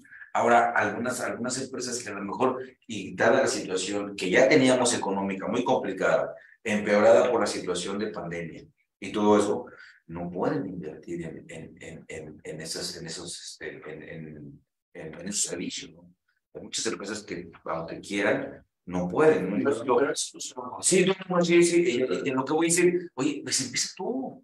O sea, que se vea tu orden, a lo mejor en esa lógica, ¿no? ¿Cómo quieres que se deban de hacer las cosas? Digo, no necesariamente, sí es importante tener el conocimiento, la visión, la técnica, pero cuando no, pues a ver cómo lo soluciona, ¿no? Busca una solución. De hecho, si me permites darla para los amigos, más o menos en el año 2018, arrancó un programa en México encabezado por el FUNUD, Organizaciones para el Desarrollo, ONU-DCI, la Oficina para la Droga y Crimen, USAID, la Oficina de Apoyo Internacional del Gobierno de Estados Unidos, y la Secretaría de la Función Pública. Y se generó el Programa de Integridad Corporativa de Naciones Unidas. A ver, voy a aclarar antes que me digan, yo no soy anti-ISOs, porque luego dicen que soy anti-ISOs. No, me gustan, me parecen buenas, pero me parece que no están al alcance de todos, claro, porque implican tiempo, recursos materiales y una organización, que o sea, me refiero a un tema organizativo empresarial que muchas empresas no tienen. Sí, entonces dices, bueno, y los que no pueden implementar un ISO, ¿qué hacen? Hay un programa, lo pueden buscar, de hecho pueden googlear, también el verbo porque lo aceptó la RAI, el de ingeniería, y lo pueden buscar como integridad, un programa de integridad corporativa ONU, se les va a abrir la página. Hay 6 instrumentos, yo estuve participando en la elaboración de ellos, junto con cámaras, asociaciones, organizaciones y demás, y en esa época yo era el oficial de cumplimiento del deporte en México, básicamente de CODEMI, tuve 8 años ahí. Entonces, nos tocó participar y lo conozco bien, no que lo conozco perfecto. Y es un programa que trae una guía de cumplimiento, cómo hacer un enfoque basado en riesgos, un glosario de términos, o sea, lo mínimo indispensable para que cualquiera entre, lo descargue, lo llene, lo implemente y tienes tu programa de integridad básico, gratuito y perfectamente estructurado, porque te repito, se hizo por muchísimos especialistas de México.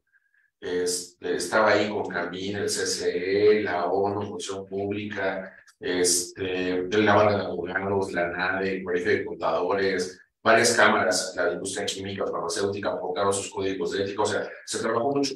O sea, sí existe una herramienta. El tema es que no se le ha dado la difusión que se debe. Y aquí me vuelvo al tema que dijo la maestra Mónica.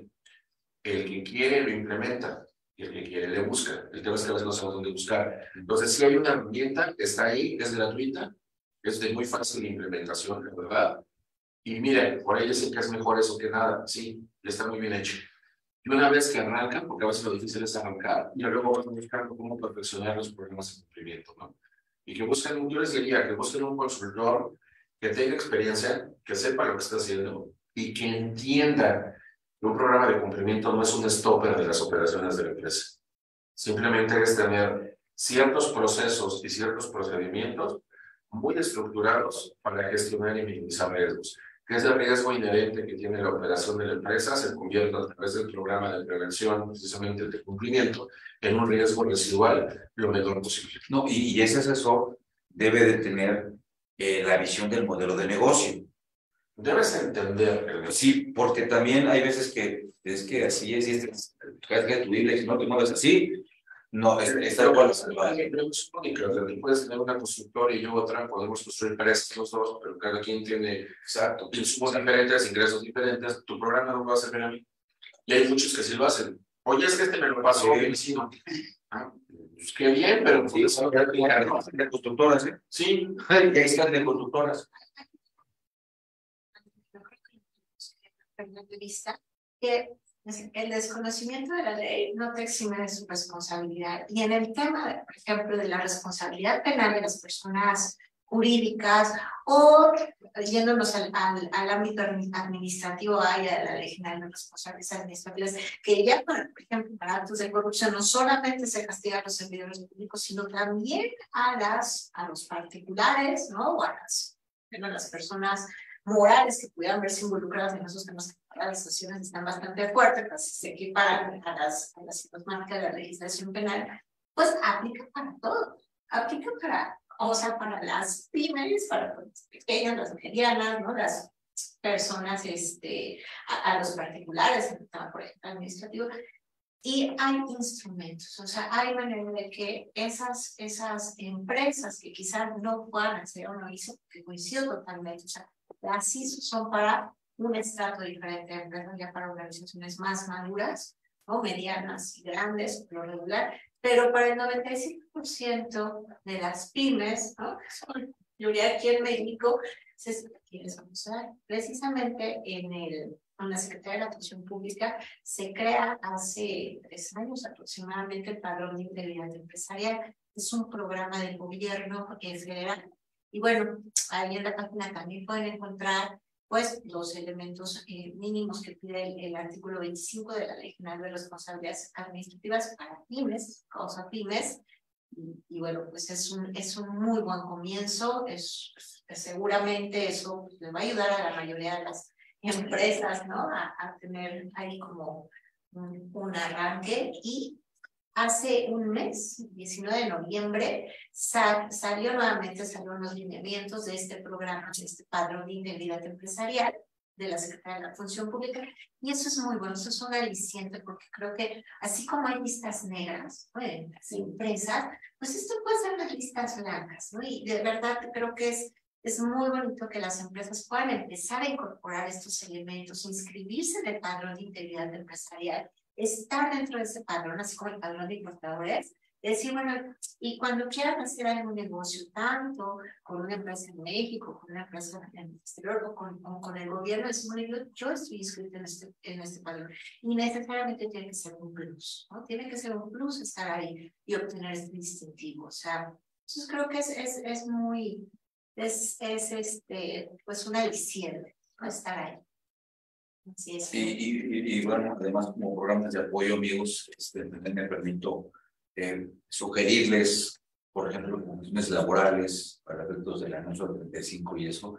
La nueva plataforma que le pusieron, bueno, tiene las siglas de DAMA, se llama ELSA, que lo acaba de sacar también el gobierno federal, vinculado con el sector empresarial y varios. También es una plataforma seria. Si ustedes se meten a navegar en ella, les va a ayudar mucho, incluso para saber hoy la autoridad laboral que va a hacer revisiones, qué les va a pedir, que todo eso, y ahí es una muy buena herramienta también, ¿no?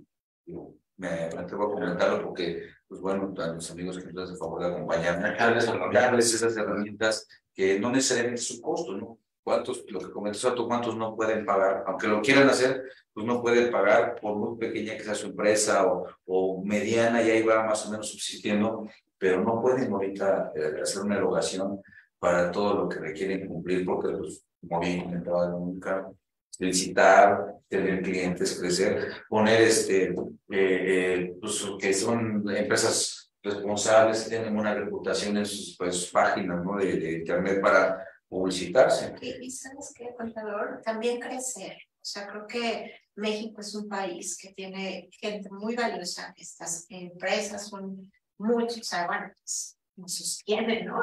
Las pymes nos sostienen la economía. ¿Por qué no aprovechar los tratados internacionales, por ejemplo, como el TEMEC, en donde, bueno, pues el capítulo 17 del tema dice, ok, bueno, mira, las empresas que quieran hacer negocios con Estados Unidos y Canadá, bueno, que tengan sus programas de integridad. Creo que es una buena opción decir, bueno, yo tengo un programa de integridad, entonces eso te va a abrir la puerta para poder relacionarte con otras empresas y hacer crecer tu negocio. Eso o sea, creo que tiene grandes ventajas. Claro. Se vale googlear cosas productivas, ¿no? Herramientas, ¿no? Hay muchas herramientas que, bueno, a veces los clientes, bueno, pues ocupa esto, ¿no? Y como hace rato comentaba el doctor, pareciera que hasta esa asesoría, pues, te apartó de un honorario, ¿no? Pero no, estás apoyando a alguien que el día de mañana, y nos ha pasado, el día de mañana viene y te toca la puerta y ya puedo, ¿no? Ven, Miguel. Y porque si me ayudas en las malas, pues en las buenas me vas a ayudar mejor, ¿no? Claro, por decirlo de alguna forma. Y de verdad, vuelven, tocan la puerta y qué bueno, y es que lo conocí hace muchos años y usted me dijo, mire que pues más o menos estamos viendo.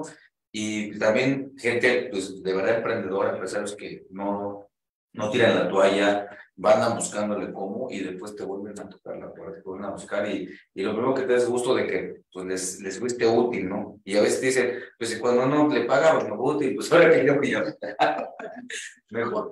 Pero finalmente uno lo hace por apoyar, ¿no? Apoyar pues, esa parte de ser emprendedor, lo les digo siempre a mis alumnos, muchachos, quieren ser contadores, sí, pongan un negocio, tiene que ser. Ser chiquito, pónganlo, porque se van a enfrentar a que desde ahora un local en la calle, de que hay que limpiar, hay que barrer, necesitas el agua, necesitas el jaboncito, necesitas la mesa, poner un mantelito, necesitas lavar lo que vas a usar, que esté limpio. Todo eso enseña, le digo. Ahora imagínate, vas enfocándote sobre imagínate, la gran empresa y si te metes en los negocios y vas creciendo, te vas dando cuenta de muchas cosas, ¿no? Le digo, porque pues, podemos decir hay negocios chiquitos, medianos, grandes, grandotes. Le digo, yo siempre he pensado, hay negocio. Y por muy chiquito requiere cosas, por muy grandote también requiere cosas, ¿no? Entonces eso también enseña a una visión un tanto cuanto empresarial, que aunque muchos no seamos, o si seamos empresarios, estemos como contadores, abogados, asesores, hay que tener esa visión, hay que tener esa visión empresarial, ¿no? Es algo que yo siempre he promovido con los muchachos, ¿no? Y en función de, aparte después ya con cuestiones técnicas y de carácter legales, como bien comentaba la maestra Mónica, la ignorancia de la ley de nutrición y su cumplimiento y de las repercusiones de ese cumplimiento o del incumplimiento también, ¿no? También ver la otra parte, ¿no? Por ejemplo, las empresas que ya pueden acceder a una norma ISO, una 37301, ¿no? Una 37001, pues ahí también, o sea, ser como, pues más exigentes, no solamente que se queden en cumplimiento, que también cumplan con un sistema, por ejemplo, de continuidad de negocio, de gestión de crisis, ¿no? De sus canales de denuncia, certificados, gobierno corporativo, pero o sea, también decir, bueno, ustedes tienen los recursos, tienen las posibilidades, bueno, pues el cumplimiento también tendría que ser más integral. La formación integral de la persona es importante. Yo lo que les diría es, a los que les gusta googlear cosas, búsquense el discurso del almirante William McRaven, que dio en 2014 en la Universidad de Texas. El almirante McRaven ya es retirado, él fue comandante de las Fuerzas Especiales de Estados Unidos, que no es cualquier cosa. Y él habla de la importancia de atender la cama. Entonces, y es un discurso maravilloso, formativo, explicando cómo una tarea tan sencilla como eso te da beneficios impresionantes en la vida, ¿no? Para los que no lo conocen, lo invito a que lo busquen. Lo pueden encontrar en YouTube, hay inclusive tutoriales ya estos escritos que hacen, ¿no? De liderazgo y demás.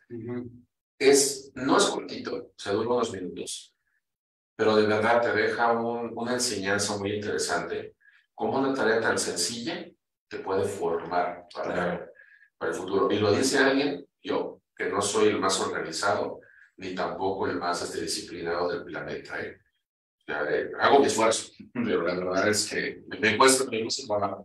Pero es importante el ver. Creo que puede ser algo interesante. Sí, siempre hasta podemos reconocer hoy día como los oficios, ¿no? de haceres en casa, el arreglar esto, el arreglar lo otro, ¿no? Como hace rato que decimos, pues no sé cómo, pero pues le hicimos, le buscas, tal. Eso, pues bueno, fue un problema que pues la chapa de la casa, ¿no? Bueno, mi joven constructora es mi esposa.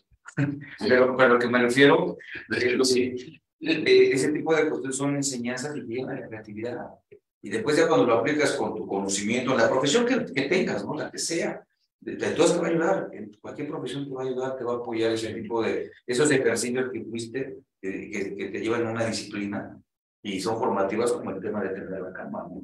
El atrever a decir, no voy a abrir la licuadora, a veces la arreglo, ¿no? Y que sí, pues llegas y la arreglas. A lo mejor no la aprender, pero y desarrollas una creatividad pues muy buena, ¿no? Si después haber agarrado la navaja, ya no lo vuelvo a hacer así, ¿no? Ya le das vuelta. Todo finalmente creo que es una cuestión de creatividad, de disciplina que te va llevando. Cuando eso lo transformas o lo llevas, perdón, ya a tu profesión, ya vienes ejercitado, ¿no? De creatividad, ya sabes con tus herramientas qué tienes, qué no tienes, cómo arreglarse algo. Como lo comentabas del martillo, ¿no? Que debes estar con el zapato, andamos clavando clavos, ¿no? Y la confianza en la persona. Yo siempre he dicho que yo le debo a dos personas en el ámbito laboral lo que yo he llegado a hacer ahora. Javier Mondragón fue director jurídico de Televisa y director jurídico de Telmex, el grupo Caso. Fue mi jefe durante muchos años. Jefe indirecto y jefe director Luis Hernández, que fue director jurídico de Interjet. Y a Carlos Orozco Villegas. O sea, ellos dos, yo aprendí muchas cosas de ellos. Y sobre todo un tema, don Carlos a mí me dio la oportunidad a los 22, casi 23 años, de dar clases en maestría. Cuando yo salía aterrorizado, porque además entrabas y todos eran más grandes que tú en edad, tenían más experiencia que tú, sabían el triple que tú. Por ahí, es más, pensaban que yo iba a poner el cañón, que tenías que pasar por tu con tu cañón. Y yo decía, este es el sistema, es que está poniendo el cañón. Fíjate que hay esa parte de la confesión. Y le decía, oh Carlos, no estoy listo. Y él me decía, tú estás listo. Que no te sientas preparado es diferente. Me dice, lo único que te falta es confiar en ti mismo. Y no me dejaba. Yo le decía, te pongo otro maestro. Tú puedes, tú puedes, tú puedes. Pregúntame 3 semanas después, ya podía. A veces nos falta alguien que nos dé la oportunidad y que nos dé ese ánimo de decir, sí estás listo, falta que te lo creas. Fíjate que sigas con tu oportunidad y diga, que también te suena. O sea, que también tal vez así como yendo de entorno, porque una historia semejante también con el mismo don Carlos Orozco Villegas me pasó a mí. Es que no sé si sabías, doctor, que los dos trabajamos con Carlos en el despacho. Y yo un tiempo muy corto después con Carlos Junior. Entonces, y los dos somos orgullosamente egresados del instituto. Y igual me dijo, ve con Alejandro Orozco, llevaba al frente del BIE, y le habló por teléfono, dice, va contigo Miguel Martínez, ya prográmamelo para diplomados y para las maestrías, ¿no? Y dije, bueno, pues, dice, ¿puedes o no puedes? No, pues no sé que puedo o no pueda, quiero o no quiero, usted ya dijo, ¿no? Y dice, no, y si no era lo que decía, está de acuerdo, ¿no? Y desde ahí hasta, afortunadamente, todavía tenemos el honor de compartir todavía la confianza con el IE, es el maldito que comentabas hace un rato, Armando Vargas, también un amigo, el maestro Salvador de años, en donde pues hasta la fecha seguimos participando con el IE, con la confianza y con todo el ímpetu, ¿no? Pero yo diría ahí, pues es que él te aventó al ruedo, y de repente, era compilar, la maestría también, y a ver, a mí, y me acuerdo mucho, y es más, el primer lugar donde yo di clases a nivel posgrado fue en el IE, fue en el IE y después ya en la Autónoma del Estado de Morelos, después ya en mi querida... Hay que darle la oportunidad al compliance. O sea, así como alguien te dio la primera oportunidad, hay que creer en él y buscar solamente el tema de un buen implementador. Ese es el punto fundamental. Y voy a tomar la analogía de lo que dijo el doctor Leño. No es que el programa de compliance haya estado mal. El programa era bueno, lo mejor, pero el que lo implementó no sabía hacerlo. La persona que lo operó no era el adecuado o no le entendía esa rama o algo pasó.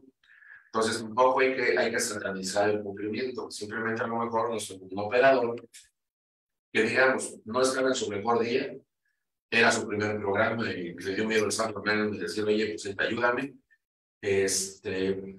Pero el cumplimiento como tal no es algo ni que te va a impedir hacer operaciones, ni que es un stopper, ni que te va a salir carísimo tampoco. Al final del día es algo que yo estoy convencido que así como ha pasado en muchos lugares del mundo, en Europa, en Estados Unidos y demás, va a ser obligatorio para casi todas las empresas, casi todas. Para allá vamos, y yo nada más me permitiría decir que en base al tema, como pues como una recomendación, el cómo mitigar esos actos de fiscalización, y también lo hemos visto, lo hemos vivido con clientes, cuando vas y atiendes los requerimientos de la autoridad o las cartas de invitación, la autoridad federal o local, no, o sea, no es realmente de verdad que ya te ven y están encima de ti, ¿no?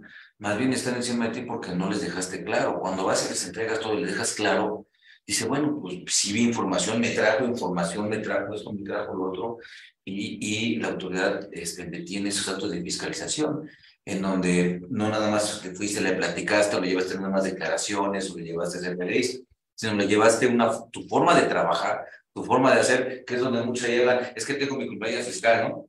Que nada más es para efectos de a veces atender esas actuaciones, y fíjate, aunque sea así de acotado, llega a funcionar, ¿eh? Llega a funcionar porque le llevas a la autoridad tus procedimientos, tomar los procedimientos entregables y ese tipo de cuestiones, y eso también ayuda con la autoridad, viene con la cuestión reputacional, ¿no?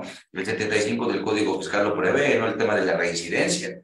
O sea, una vez ya te mandé llamar, ya viste, pero si reincides, hasta las multas van.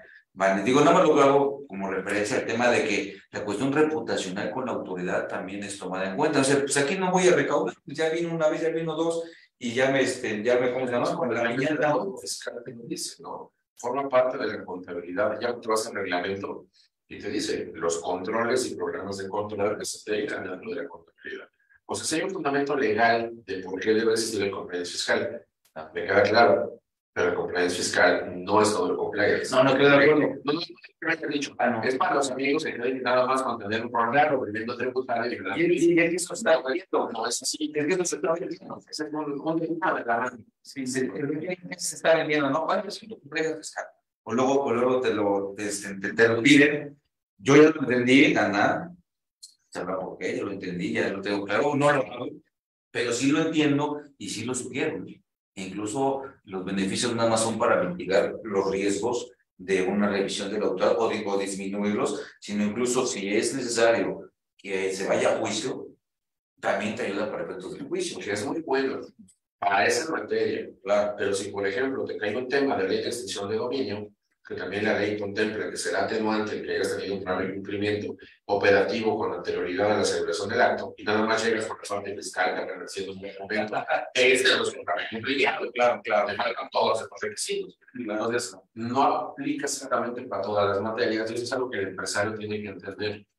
O sea, si tiene un programa de cumplimiento laboral, yo he sido mucho con el tema del REPSE, de la subcontratación. Oye, cumpleaños laboral, vamos a ver tus proveedores del REPSE, que sí paguen NIMS, ok, tampoco es un programa de cumplimiento integral. O sea, todos son buenos y todo ayudan, pero es un programa integral. O sea, al final también tenemos que entender eso. Y viene una pregunta bien interesante. ¿En dónde enseñan a hacer programas de compliance integral? Y yo te puedo decir que yo no conozco en México una institución que te enseñe. O sea, es como más artesanal el rollo, como irle aprendiendo, como pegártele, por ejemplo, a Moni o a ti, que le saben, y como de boca en boca, como artesanal el asunto. Y regala, porque todos hemos regalado los primeros, ¿no? Es que ser eclécticos en ese sentido. O sea, hay muchos departamentos que tienes que ver cómo funciona, y no nada más eclécticos en ese sentido, sino también eclécticos en las disposiciones legales, técnicas también, porque también intervienen cuestiones técnicas en una cuestión de establecer un programa de nivel de seguridad, de protección de datos, de seguridad de información, o sea, es que estudiar compliance en México es O sea, no hay una institución. O sea, de verdad es como ir armando el rompecabezas y te metes a este curso, a este diplomado, a este seminario, te lo pegas ahí a algún experto. Oye, acéptame la ayuda, ¿no? O sea, para implementar, bueno, vamos a crear este sistema de gestión. Entonces, es mucho trabajo. Y creo que acá me toca algo bien interesante, porque creo que esto ya no tiene reversa. Y sí vamos a requerir docentes, o sea, vamos a requerir gente que empiece a llevar este tema a las universidades, a las maestrías, a los doctorados, a la capacitación ya de... Algunas carreras ya tienen una materia que es de compliance, ya hay una materia. Y en algunas es una materia optativa, pero bueno, al final existe, que es como la parte importante. Ahora, aquí el doctor, a lo mejor me van a ahorita pegar, voy a hacer el cambio. Pero yo soy de los que sostienen que cuando uno llega a hablar de ética, la gente luego se va que le vas a echar un rollo de filosofía. Vas a empezar a hablar de las escuelas socráticas, de Aristóteles, te vas a pasar a Emmanuel Kant, vas a pasar por San Agustín. Bueno, es una parte, ¿no? Pero ya cuando se empiezan a dar cuenta, yo no tengo uno de ética por eso. Yo normalmente trato de hablar de integridad, que lleva subyacente el tema de la ética. Pero me ha tocado por experiencia que cuando tú le dices a la gente un seminario de ética empresarial, estaban dos. Sí, o sea, es la experiencia real. Cuando de repente le cambias el nombre, aunque no cambias el contenido ni las láminas, ni el speech, nomás le cambias el nombre y empiezas a ponerle ética empresarial y pones compliance empresarial o le pones integridad empresarial, van 40. Entonces, creo también que esos temas de ética, que son fundamentales, están como mal entendidos por el mismo empresario. Y ahí es donde tenemos que trabajar también en cómo perfeccionar que los mismos empresarios busquen eso. Y hay unos temas que yo dejo ahí en la mesa, que me está acabando el tiempo, pero hay una posición que ahora es nueva, que le llaman el Growth Officer, el oficial de crecimiento. ¿Y qué es oficial de crecimiento? Mucha gente cree que lo que tiene que ver son ventas, ¿no? Marketing. Y no. El crecimiento tiene que ver también con cómo estás cumpliendo. Si estás preparado para crecer o no, que ese es yo no sabía que existía, digo, lo aprendí hace unos meses. Hay un estudio especializado para poder decidir si tu empresa está lista para irse al siguiente paso, sea el que sea bursatilizar, sea salir de capital privado, sea tener un consejo de administración, o sea, el que sea. Hay una evaluación. Y el segundo es el Chief Information Officer, que también ya existe en varias entidades. Y no es el chismoso de la empresa. O sea, es el que tiene este acceso a toda la información estructurada, útil, y que tiene que ver que sea de calidad más que de cantidad. Y en muchas empresas, inclusive se levanta el empresario en la mañana, prende su celular y tiene ya, así como tiene las notas de prensa del día, tiene un informe de cómo abrieron, cómo cerraron sus empresas, altas, bajas, cobranza, facturación, etc. Inclusive a mí me comentaron, y eso es real, después yo lo vi, hay empresas, ciertos grupos de empresas, que te piden lo que hace reuniones semanales y ve estados financieros semanales. O sea, por el tema de volumen que manejan. Claro. Es información al día, información real. ¿Y eso qué sucede? Lo tiene que ver también y lo tiene que conocer la dirección de cumplimiento o área de cumplimiento. Y nada más diré algo con lo que nunca estoy ni estaré de acuerdo.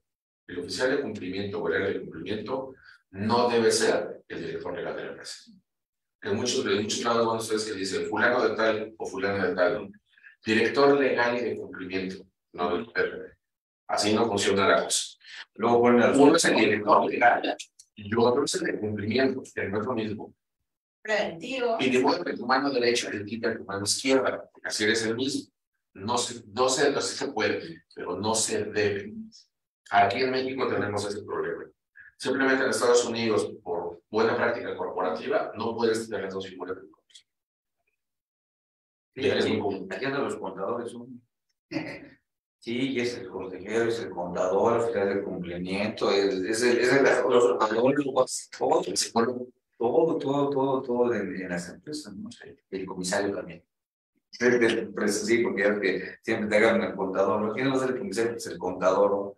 Y también son prácticas indebidas, pero bueno, así se ha dado, también es una cuestión, creo, de idiosincrasia empresarial, creo yo, y también del tema de esa, pues, una como sinergia que así debe de ser, y así es como debe de ser, y porque así lo hizo mi compadre, así lo hizo mi papá, así lo hizo mi abuelo, y así lo hemos hecho siempre, entonces así funciona, ¿no? Como que se crea un paradigma, ¿y por qué es esto? Pues no sé, pero sí es, entonces, tantos paradigmas que se crean en el ámbito de los negocios, de las empresas, del cumplimiento de obligaciones fiscales, ¿no? En donde, pues, esto así es, ¿no? Espérame, o sea, no, tienes que ver, no, todo el tiempo ha sido así, más pregunta la que quieras. Y entonces te vas con esos paradigmas creados donde dices, bueno, ¿y por qué? Como el comentar, ¿no? De que cuando toca la empresa, la autora, la puerta de una empresa, que nunca esté el empresario, la empresa legal. ¿Por qué? No sé, pero eso dijo el abogado. Eso dijo el dueño de la cuenta fiscal, no fiscal. Por ejemplo, también, lo que hay todas las cuentas fiscales, es que no mando mi cuenta no fiscal. Hacen que todos son fiscales, sí, pero paradigmas creados que siguen operando. Sí. Creo que también compliance, o sea, es justo cambiar el chip, ¿no? O sea, hacer ese mindset organizacional y decir, bueno, uno de los atributos que tiene el cumplimiento es la cooperación. Por ejemplo, en el ámbito fiscal, dices, bueno, ya no es a ver si quieres, o sea, ya tu programa de cumplimiento, yo tengo que cooperar con la autoridad y colaborar con las partes interesadas que puedan afectar a mi organización, ¿no? Digo, positivo o negativamente. Entonces, es bueno, ¿no? Finalmente creo que el implementar compliance no es ya incide en la cultura organizacional de tu empresa, ¿no? Estás creando. Bien, es de ella, pero no. Y es una nueva cultura de cumplimiento, una nueva forma de hacer negocios y no la cambiamos, porque ya estamos fuera. Como usted dice, o sea, ya no es crecer por crecer, se llama sinergia, sino que ya hay ciertos lineamientos para saber cómo crecer, y a medida de que crecemos, pues también el cumplimiento debe ser más robusto y no hacernos pequeños. Sí. Doctor David, aquí nos escribe Miguel Medina, saludos. Si puedes repetir, por favor, dónde podemos encontrar el programa de cumplimiento del Consejo Coordinador Empresarial, por favor. Bueno, no es el Consejo participó. Así como participó Coparmex, participó con Canaco, la barra de abogados, colegios, inclusive especialistas individuales, ¿no? Es un programa colectivo. Es más, si la memoria no me falla, la página se llama Integridad Empresarial. Y ahí está el programa. Ahorita de todos modos se los confirmo, pero la verdad es que es un programa gratuito, que de una o de otra forma, perdóneme, Integridad Corporativa se llama. Y la página es anticorrupcionmx.org. Y aquí está el programa. Es el glosario de términos de identidad corporativa, el modelo de código de conducta para pymes, manual de implementación del código de conducta para pymes, protocolo de análisis de riesgo, herramienta de diagnóstico y el mapeo y reporte de buenas prácticas. Es anticorrupcionmx.org. Es una página de la ONU. Muy bien.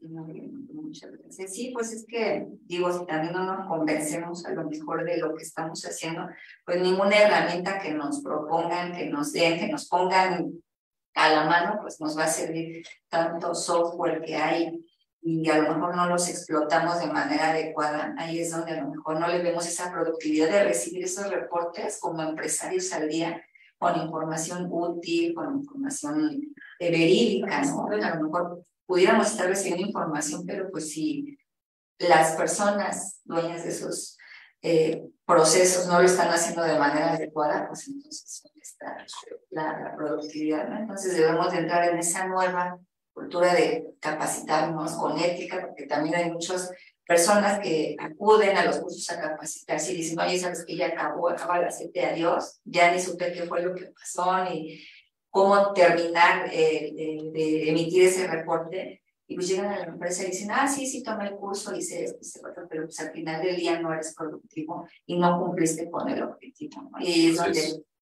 también los empresarios deben de decir, oye, pues sabes que yo también al actuar con ética, a lo mejor como por ahí dicen, ¿no? Se predica con el ejemplo, pues también los demás colaboradores pues se van sumando, se van hablando. Nueva etapa, ¿no? Dentro de la siguiente hora que viene también, o está pasando el tema de la pandemia, o no sabemos si está pasando, ¿no? Pero también es una nueva forma de cómo hacer negocios, de cómo cumplir. En materia laboral ya cambiaron muchas cosas, entonces creo que también hay que adaptarnos a esas nuevas situaciones. Así es.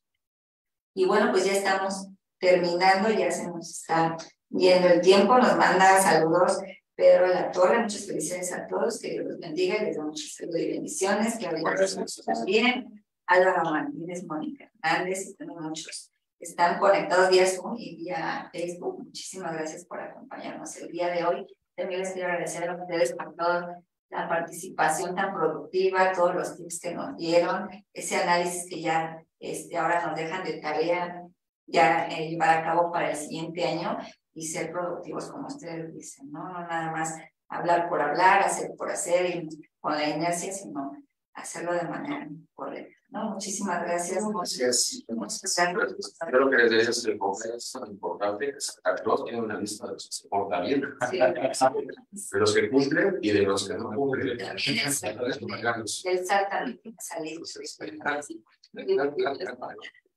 Digamos que ahora que no las amenazas de que si lo importaron, no día los Reyes Magos, ¿cómo van a traer? Como dice el doctor, ¿no? Por todas partes, donde si estamos en la lista, o estamos mal, o si estamos en la lista de los bien portados, estamos bien. Claro. Pues, muchísimas gracias y bueno, nos vemos en el próximo programa. Felices fiestas. Gracias. A todos ustedes también, un abrazo y que les pasen.